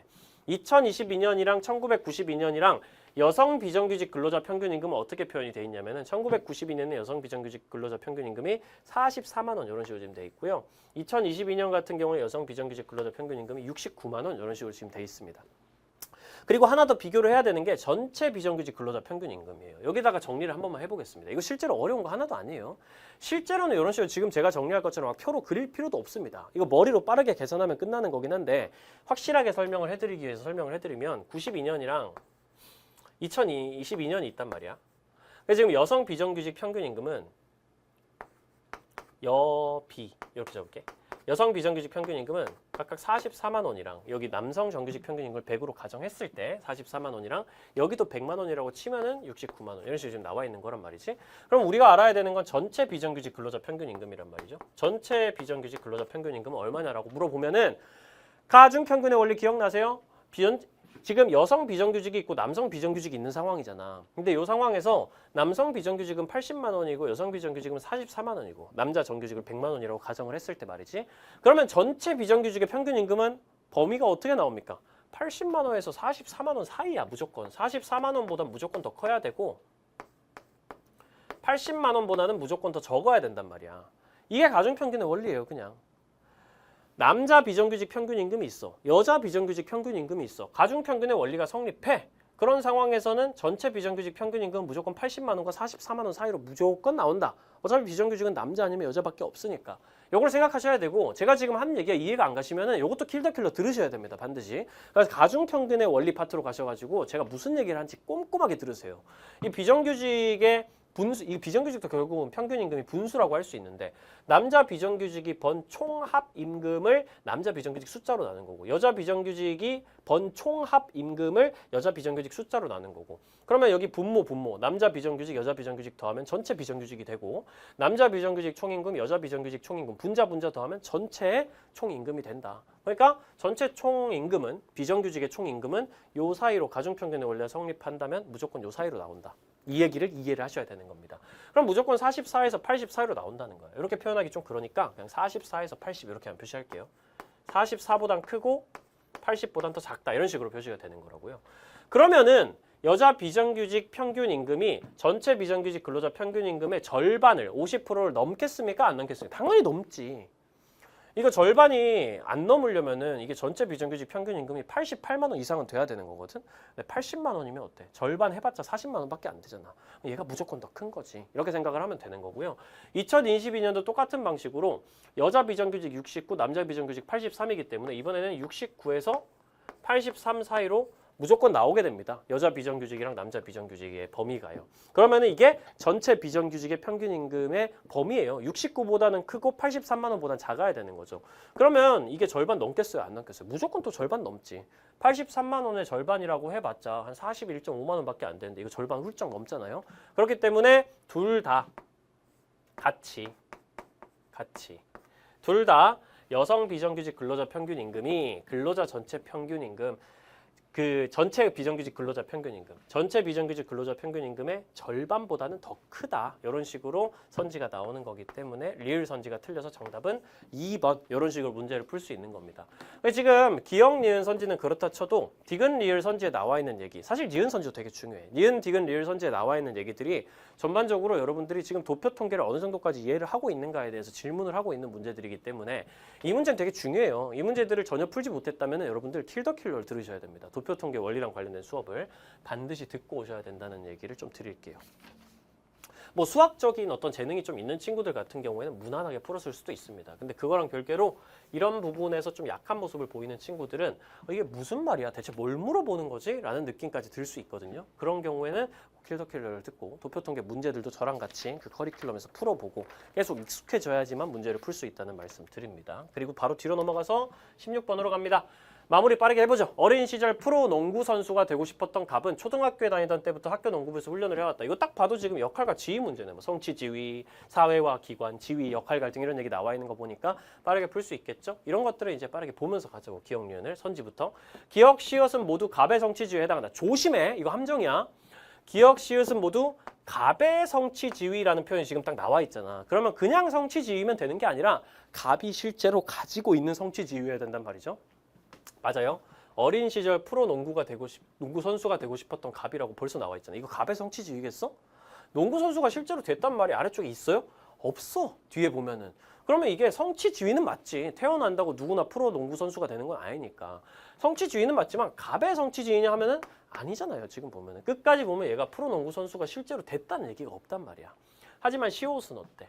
무용수가 되었다라고 갑이 지금 딱 나와 있잖아요. 갑이 지금 무용수가 됐어. 그럼 이건 갑의 성취지위가 맞지. 무용수는 원래 귀속지위가 아니고 성취지위. 태어나는 순간 결정되거나 살아있다면 무조건 되는 귀속지위가 아니고 뭔가 노력을 통해서 어떤 선택을 통해 가지고 얻게 된 지위니까 이건 갑의 성취지위가 맞고 기억은 아니다. 갑이 가진 성취지위가 아니다. 이렇게 알고 계시면 돼요. 성취지위는 맞지만. 2번. 니은은 공식적 사회화 기관, 디귿은 비공식적 사회화 기관 이렇게 돼 있는데 초등학교는 공식적인 사회화 기관이 맞지. 교육을 위해서 만들어졌으니까. 디귿은 비공식적 사회화 기관, 대중매체는 비공식적 사회화 기관이 맞지. 2번이 답이네. 대중매체는 교육을 위해서 만들어진 건 아니잖아. 돈을 버는 일종의 회사로서 만들어진 거에 가까운 거기 때문에 2번이 정답이 됩니다. 3번. 리을은 선천적으로 주어지는 지위. 이거 귀속지위라는 뜻인데 어머니가 귀속지위냐? 아니야. 어머니가 무슨 선천적으로 주어져. 어머니 되게 어려워. 후천적으로 엄청 열심히 노력을 해야지 어머니가 될 수 있는 거예요. 여러분들도. 요즘에 이 결혼율이나 출산율 통계를 보잖아? 그러면 좀 약간 상처가 될 수 있지만 나도 그래. 나도 아직 아버지가 되지 못했단 말이야. 여러분들도 나중에 이 인강을 보고 있는 한 50%에서 더 넘을 수도 있어. 한 60%, 70% 정도는 아버지나 어머니가 되지 못할 가능성이 더 크단 말이야. 그런 거 생각하면은 절대 귀속지위라고 할 수가 없죠. 선천적으로 주어지는 지위가 아닌 거죠. 4번. 미음은 갑이 겪은 역할 갈등이다. 엄마랑 싸운 게 무슨 역할 갈등? 역할 갈등이 되려면은 내 안에서 2개 이상의 역할이 충돌해서 고민을 해야 되는 건데 그런 얘기가 전혀 안 나와 있죠. 5번. 비읍에서 갑은 얘기사회화를 경험하였다. 발레단에서 활약하고 있는데 무슨 얘기사회화를 해. 예를 들면 뭐 발레단에서 활약을 해가지고 뭔가 이 유명 발레단보다 훨씬 더 뛰어난 그런 발레단으로 가려고 한다. 그걸 위해서 내가 미리 이 유명 발레단에 가가지고 미리 사전교육을 받는다. 이런 얘기가 나와야 얘기사회하고 미리 하는 사회화지. 그런 얘기가 전혀 없죠. 뭐 얘기사회화를 경험한다. 뭐 이런 얘기를 추측할 만한 근거가 전혀 없기 때문에 5번 바로 틀렸습니다. 17번으로 넘어가죠. 이거 뭐예요? 다음 글에 나타난 개인과 사회의 관계를 바라보는 관점. 개인과 사회의 관계를 바라보는 관점이란 표현이 나오면 뭐만 나온다? 실제론과 명목론이 나옵니다. 이것도 그냥 적어 드릴게요. 실제론과 명목론이 무조건 나옵니다. 기억하셔야 되고요. 우리가 사회라고 부르는 것이 개인과는 별개인 독립적 실체로서 존재하는가? 개방적인 개인들로 구성된 사회는 개방적인 사회가, 폐쇄적인 개인들로 구성된 사회는 폐쇄적인 사회가 될 뿐이다. 이게 무슨 말이야? 그냥 개인이 어떤 속성이냐에 따라서 사회가 결정된다라는 말이잖아. 끝났네. 개인들의 속성에 대한 탐구를 통해서만 사회 현상에 대한 이해를 할 수 있다. 이거 개인 중시하는 명목론이네. 이거 끝나버린 거죠. 그냥 쉽게. 기억, 사회가 개인들의 총합에 불과하다. 그치? 그냥 개인들을 합치면 그냥 그게 사회지. 뭐 사회가 대단한 게 아니라. 개인밖에 외지하고 그러는 거 아니고. 니은 개인이 사회에 의해 구조화된 행동. 구조화된 행동이라는 건 사회 구조가 개인에게 명령하는 행동이라는 뜻이라고 생각하면 돼요. 사회 구조에 맞춰가지고 행동한다라는 표현이라고 보면 되는데 전혀 그렇지 않죠. 개인 중시하는 명목론은 능동적인 행동을 훨씬 더 강조하기 때문에 그런 거 안 한다. 개인이 자율성과 능동성을 지닌 존재라는 걸 강조하는 거. 개인 중시 명목론 맞고, 사회가 개인 외부에서 독자적으로 작동한다. 소위 말하는 외제한다. 이런 식의 표현은 실제로만 쓰는 표현이기 때문에 니은도 리을도 다 실제론에 해당되는 표현으로 2번이 정답이 되겠습니다. 무난하게 풀 수 있었고요. 이런 거는 이제 한 20초 안에 끝내버려야죠. 18번 밑줄 친 기억에서 리을에 대한 옳은 설명만 보기에서 인대로 옳은 것은 17세기 유럽에서는 차를 마시며 대화를 나누는 여가 문화 이렇게 돼 있는데 기억 선지로 바로 가보면 문화가 넓은 의미로 사용되었대. 맞습니까? 라고 생각하면 좁은 의미랑 넓은 의미가 있잖아요. 문화는 좁은 의미 뭡니까? 뭐 우월함, 문화에 대한 차별 이런 속성이 함축된 거고, 넓은 의미라고 하면은 차별 같은 건 없이 그냥 일반적인 사람들이 공유하는 생활 방식 이 정도의 뜻을 가지고 있는데, 여가 문화라는 거에 무슨 뭐 차별하고 막 우월하고 좀 더 문명적이고 이런 얘기가 없잖아. 그냥 차를 마시며 대화를 나누는 그런 쉬는 문화를 그냥 사람들이 공유하고 있었다. 딱 거기까지 얘기지. 여기는 이제 우월함, 열등함의 그런 속성이 전혀 없기 때문에 넓은 의미로 사용된 게 맞는 거고요. 니은 차 마시는 소리를 크게 내며 호들갑을 떠는 행위가 막 차 마시 막 이렇게 하면서 막 맛있어 막 이렇게 하는 게 차를 대접한 안주인에게 감사를 표현하는 의미로 여겨졌다고 돼 있는데, 문화를 통해서 구성원의 행동 양식이 예측함을 보여준다라고 돼 있는데, 이거 지금 딱 봐도 뭐예요? 이건 외우고 있어야 돼. 문화를 통해 구성원의 행동 방식이 예측 가능함을 보여준다 이렇게 표현하면 이거 공유성 얘기하는 거거든. 공유성. 문화를 사람들이 공유를 하고 있기 때문에 서로의 행동이 예측 가능하다고 얘기를 하는 거거든. 그럼 이게 공유성이 나타난 게 맞나라는 걸 체크를 해보면 되는 건데, 이거 공유성 맞거든. 공유성이라는 건 생각보다 되게 넓은 의미에 적용된다고 제가 말씀을 드리지 않았습니까? 이렇게 여겨졌다 이러면 공유성이야. 원래 사람들이 이렇게 여기더라, 이런 생각을 하더라, 그런 문화를 가지고 있더라, 다 같이 가지고 있더라. 그 공유성이에요. 바로 그냥 뭘 하고 있다. 이 사회에선 이런 사람들이 이런 생각을 한다, 이렇게 여긴다, 이런 의미를 가진다 이러면 다 그냥 이런 문화가 공유되고 있다는 뜻이기 때문에 요거 공유성이라서 니은선지 맞고 시작합니다. 디귿은 문화가 세대 간 전승을 통해 더욱 풍부해짐을 보여준다. 이거 뭐예요? 세대 간 전승을 통해 풍부해짐. 이거 뭐야? 축적성이란 말이야. 이거 우리 인간이 문명을 갖출 수 있게 만들어준 바탕. 동물들은 하지 못하지만 인간만 할 수 있는 거. 상징을 통해 가지고 세대를 넘어 가지고 문화를 계속 전승해 주는 것.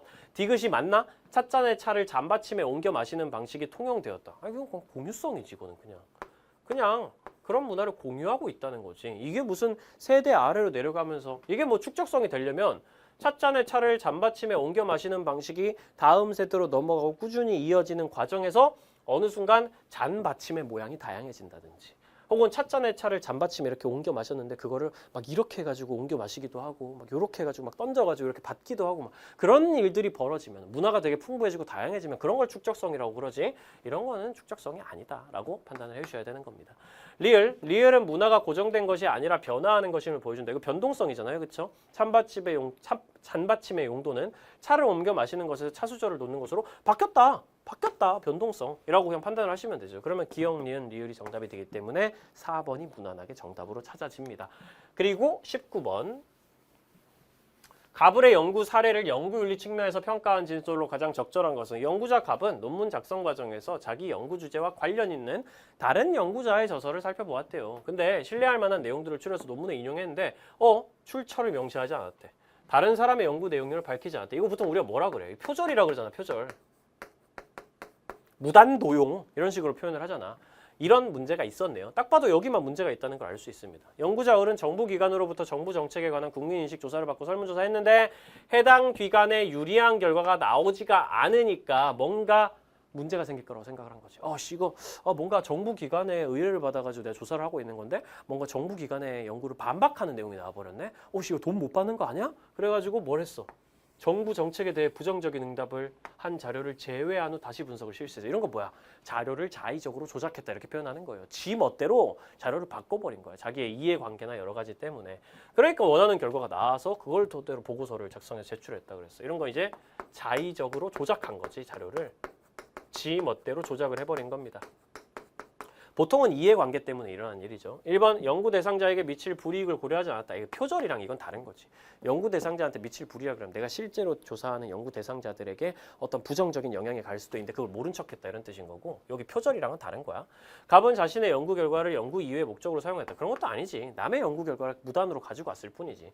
3번 을은 자료를 자의적으로 선별하여 결과를 왜곡한 거지. 그치? 자료를 지멋대로 선별을 해버렸어. 정부의 기관에게 유리한 자료만 선별을 해가지고 딱딱 집어와가지고 결과를 바꿔버린 거야. 이게 3번이 정답인 거고 4번 을은 연구 대상자의 자발적인 참여를 보장하지 않았다. 그런 내용 없어요. 그냥 설문조사를 했다라고만 돼 있지 뭐 자발적인 참여를 보장하지 않고 막 멱살 잡고 막 가가지고 이거 설문지 써? 안 써? 죽을래? 막 이런 식으로 하진 않았다고 지금 이 사람이. 5번 갑을은 모두 다른 연구자의 연구 성과를 도용하였다. 갑이 도용했지 갑이. 갑이 무단 도용을 했고 을은 딱히 표절을 하진 않았기 때문에 갑만 해당이 되는 선지라서 3번이 정답으로 마무리되게 됩니다. 그리고 마지막 20번 요게 이제 오답률 2위였는데 저는 개인적으로 근데 나는 그 막 학력 평가나 평가원 문제에 대해 가지고 이렇다 저렇다 평가하는 거에 대해 가지고 그럴 수 있다고 생각해요. 저도 문제를 내는 사람인데 이게 학력 평가나 평가원에서 가끔씩 되게 수준 미달의 문제가 나오면 좀 짜증이 날 때가 있습니다. 근데 이번에 학력 평가에서 나온 이 문제는 개인적으로 별로 좋은 문제라고 생각하지 않아요. 왜냐면 이 문제는 예전에 계층 이동이 되게 어렵게 나오던 시절에 맨날 이런 식으로 나왔던 걸 그냥 복사 붙여넣기 한 거에 불과하거든요. 그래서 제가 개인적으로 약간 학력평가를 출제하시는 분들에게 드리고 싶은 말씀이 있다면은 조금 더 문제를 창의적으로 내주셨으면 좋겠어요. 조금 더 시간을 투자를 해가지고. 이거는 그냥 예전에 나왔던 문제를 그냥 복붙한 거잖아요. 그것도 그냥 다른 유형에서 그냥 그대로 복붙을 해와가지고 여기다가 넣어놓은 거에 불과한 건데 이 문제가 과연 평가원 문제로 비슷하게 나올까요? 저는 별로 그렇게 생각은 하지 않습니다. 뭐 풀어보면 그렇게 어렵지 않아요. 부양비랑 관련된 문제고 유소년, 부양인구, 노년인구 이렇게 나와 있는데 뭐 여러분들은 어려웠을 수 있지. 왜냐면 옛날에 계층이동 문제를 여러분들이 보통 풀어보진 않았을 테니까 한번 같이 풀어보자고요. 그림은 갑국과 을국의 A에서 C의 상대적인 B를 나타낸다. 단 갑국 유소년 인구는 을국 유소년 인구의 2배이다. 갑국 전체 인구는 을국 전체 인구의 2배이다. 어차피 문제 풀려면 어떻게 해야 돼? 인구 부양비 문제는. 무조건 갑국과 을국의 유소년 인구, 부양 인구, 노인 인구, 총 인구 비율을 구해야지 어차피 인구 부양비 문제는 무조건 풀린단 말이야. 이거는 거의 정석이거든. 지금까지 인구 부양비 문제에서. 요 상황에서 지금 A에서 C를 감춰놨어. 지금 A에서 C가 유소년 인구인지 부양 인구인지 노년 인구인지 모르게 만들어놨단 말이야. 그럼 우리가 이제부터 추측을 해봐야 되는 거야. 일단 A, B, C를 구해놓고 한번 생각을 해볼까? 일단 여기다가 한번 구해보자고. 이 A, B, C 여기다가 지금 적긴 좀 무리가 있으니까 아직 유소년 부양 인구, 노인 인구 A, B, C 중에 뭔지 모르니까 여기다가 적어보자. 갑국이랑 을국이랑 A, B, C가 각각 몇 퍼센트가 나오는지를 한번 구해볼게요. 지금 여기 나와 있는 자료를 가지고. 지금 갑국 같은 경우는 어떻게 돼 있냐면은 A분의 B가 7분의 10. 이거 비율이야, 비율. A 대 B라는. 이게 유소년인지 부양인지 뭐 이런 건 모르지만 A 대 B가 7대 10의 관계를 가지고 있다. 그리고 C 대 B가 3대 10의 관계를 가지고 있다. 근데 뭐가 겹쳐? 10이 겹치네? 그리고 뭐가 겹쳐? B가 겹치네. 지금 이거 두 개의 비율에서. 그러니까 B 대 C가 10대 3.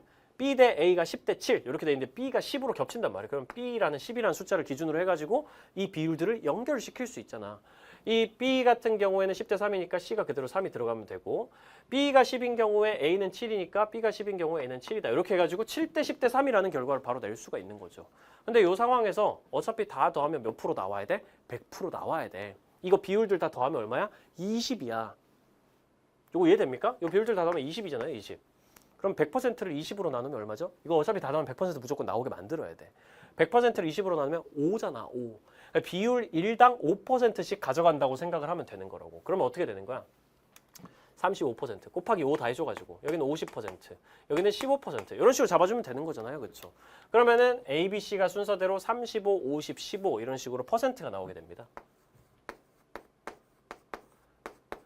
이 비율들은 서로 연결시킬 수 있는 거예요. C 대 B가 3 대 10이고 A 대 B가 7 대 10이면 근데 마침 B가 같은 숫자로 딱 맞춰져 있으니까 3대 10대 7이다. 이렇게 C 대 B 대 A를 이런 식으로 구할 수 있는 거기 때문에 그걸 가지고 어차피 유소년 인구, 부양 인구, 노인 인구가 각자 뭔진 모르지만 다 더하면 100% 나와야 된다. 가정하에 비율만 맞춰주면 그만인 겁니다. 을 같은 경우에도 똑같은 방식으로 하시면 되는 거죠.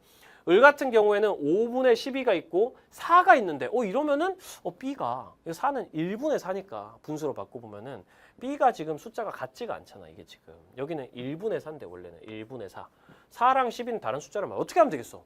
맞춰주면 되지 뭐. 1분의 4는 얼마니까? 4를 12로 바꿔주면 되죠. 곱하기 3을 하면은 몇 대 몇이 됩니까? 3분의 12가 되잖아요. 3분의 12. 그렇게 하면 B 숫자가 같아졌어, 안 같아졌어? 똑같아졌지, 그치? 그럼 B 숫자가 12로 같아졌으니까 이 12를 딱 잡고 C가 5에 해당이 되고 A가 3에 해당이 된다. 이런 식으로 딱 잡아주면 됩니다. 그대로 가지고 와가지고. 그리고 이것도 다 더하면 얼마야? 또 20이네, 20? 그럼 어떻게 되는 거야? 또 100%를 20이라는 전체 합 비율로 나눠가지고 비율일당 5%씩 먹게 되죠. 그러면 여기 어떻게 되는 거야? 15 곱하기 5씩 다 해주면 여기 25 이런 식으로 되는 거기 때문에 이것도 그대로 15, 60, 25 이런 식으로 바꿔주면 되겠습니다. 15, 60, 25 이런 식으로 바꿔주면 이제 A, B, C가 다 나온 거야.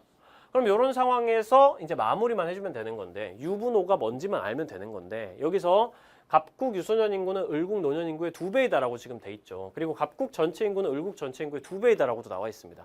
근데 이게 중요한 표현이에요. 특히 이게 굉장히 중요합니다. 갑국 전체 인구는 을국 전체 인구의 2배인데 갑국 유소년 인구는 을국 노년 인구의 2배다. 이런 식으로 지금 돼 있습니다. 이거 이런 식으로 풀면 안 돼요. 갑국 유소년 인구는 을국 노년 인구의 2배니까 여기서 그냥 2배 있는 걸 찾아보자. 요게 요거의 2배네. 아 그러니까 B가 갑국의 유소년 인구인가 보다. 이런 식으로 가면 안 돼.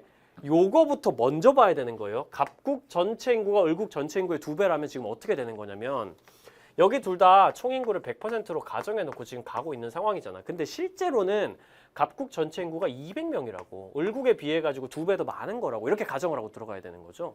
그래야 연결을 시킬 수가 있죠. 인구를 직접 비교를 할 수가 있죠. 그러면은 갑국의 A는 70명, 갑국의 B는 100명, 갑국의 C는 30명 이런 식으로 이게 실제 인구야. 을국의 사람 숫자랑 비교할 수 있는 실제 숫자라고.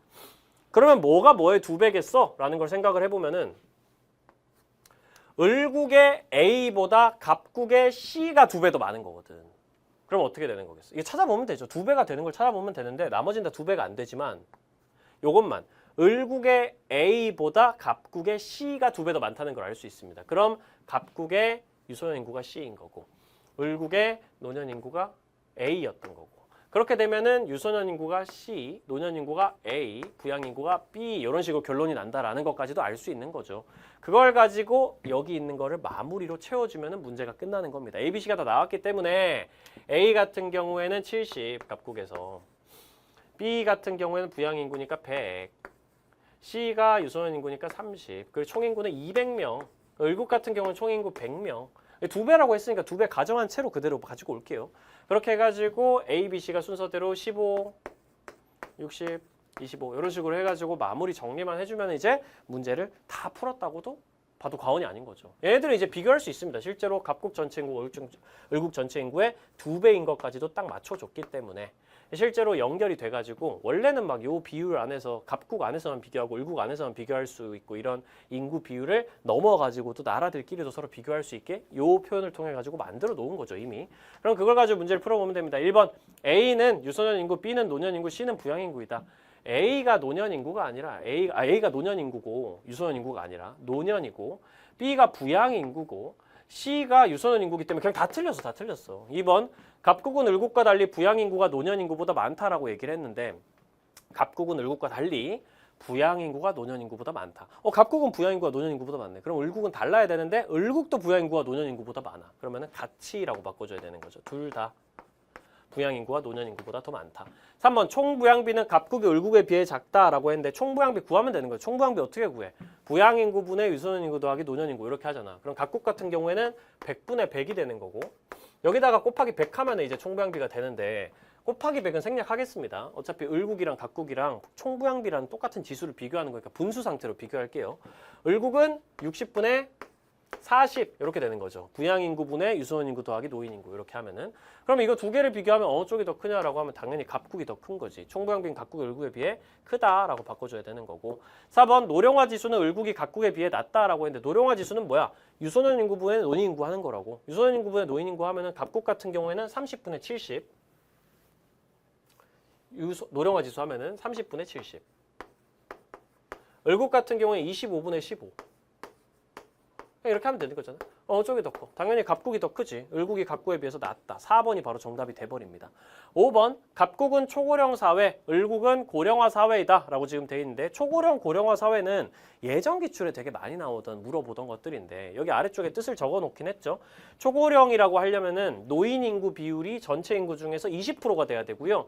고령화 사회라고 하려면은 노인 인구 비율이 총 인구 중에서 7% 이상이고 고령 사회는 되면 안 되니까 14%보다는 작아야 되는 상황입니다. 그럼 맞는지만 체크해 보면 되는 거죠. 근데 너무 쉬워. 왜냐면 여기는 총 인구가 200명인데 노인 인구가 70명이니까 100분의 35 이렇게 분수로 바꿔주면 200분의 70이니까 100분의 35잖아. 그럼 35%거든 갑국은. 그럼 초고령 사회 맞냐? 초고령 사회 맞지. 20% 넘잖아. 그러면 을국 같은 경우 어때? 100명 있는데 15명 있어. 그럼 여기 15%잖아. 15%. 여기는 30%였지만 여긴 노인 인구가 15%인 거잖아. 그러면은 14%를 넘어가기 때문에 고령 사회예요. 고령화 사회가 아니라 이렇게 바꿔줘야 됩니다.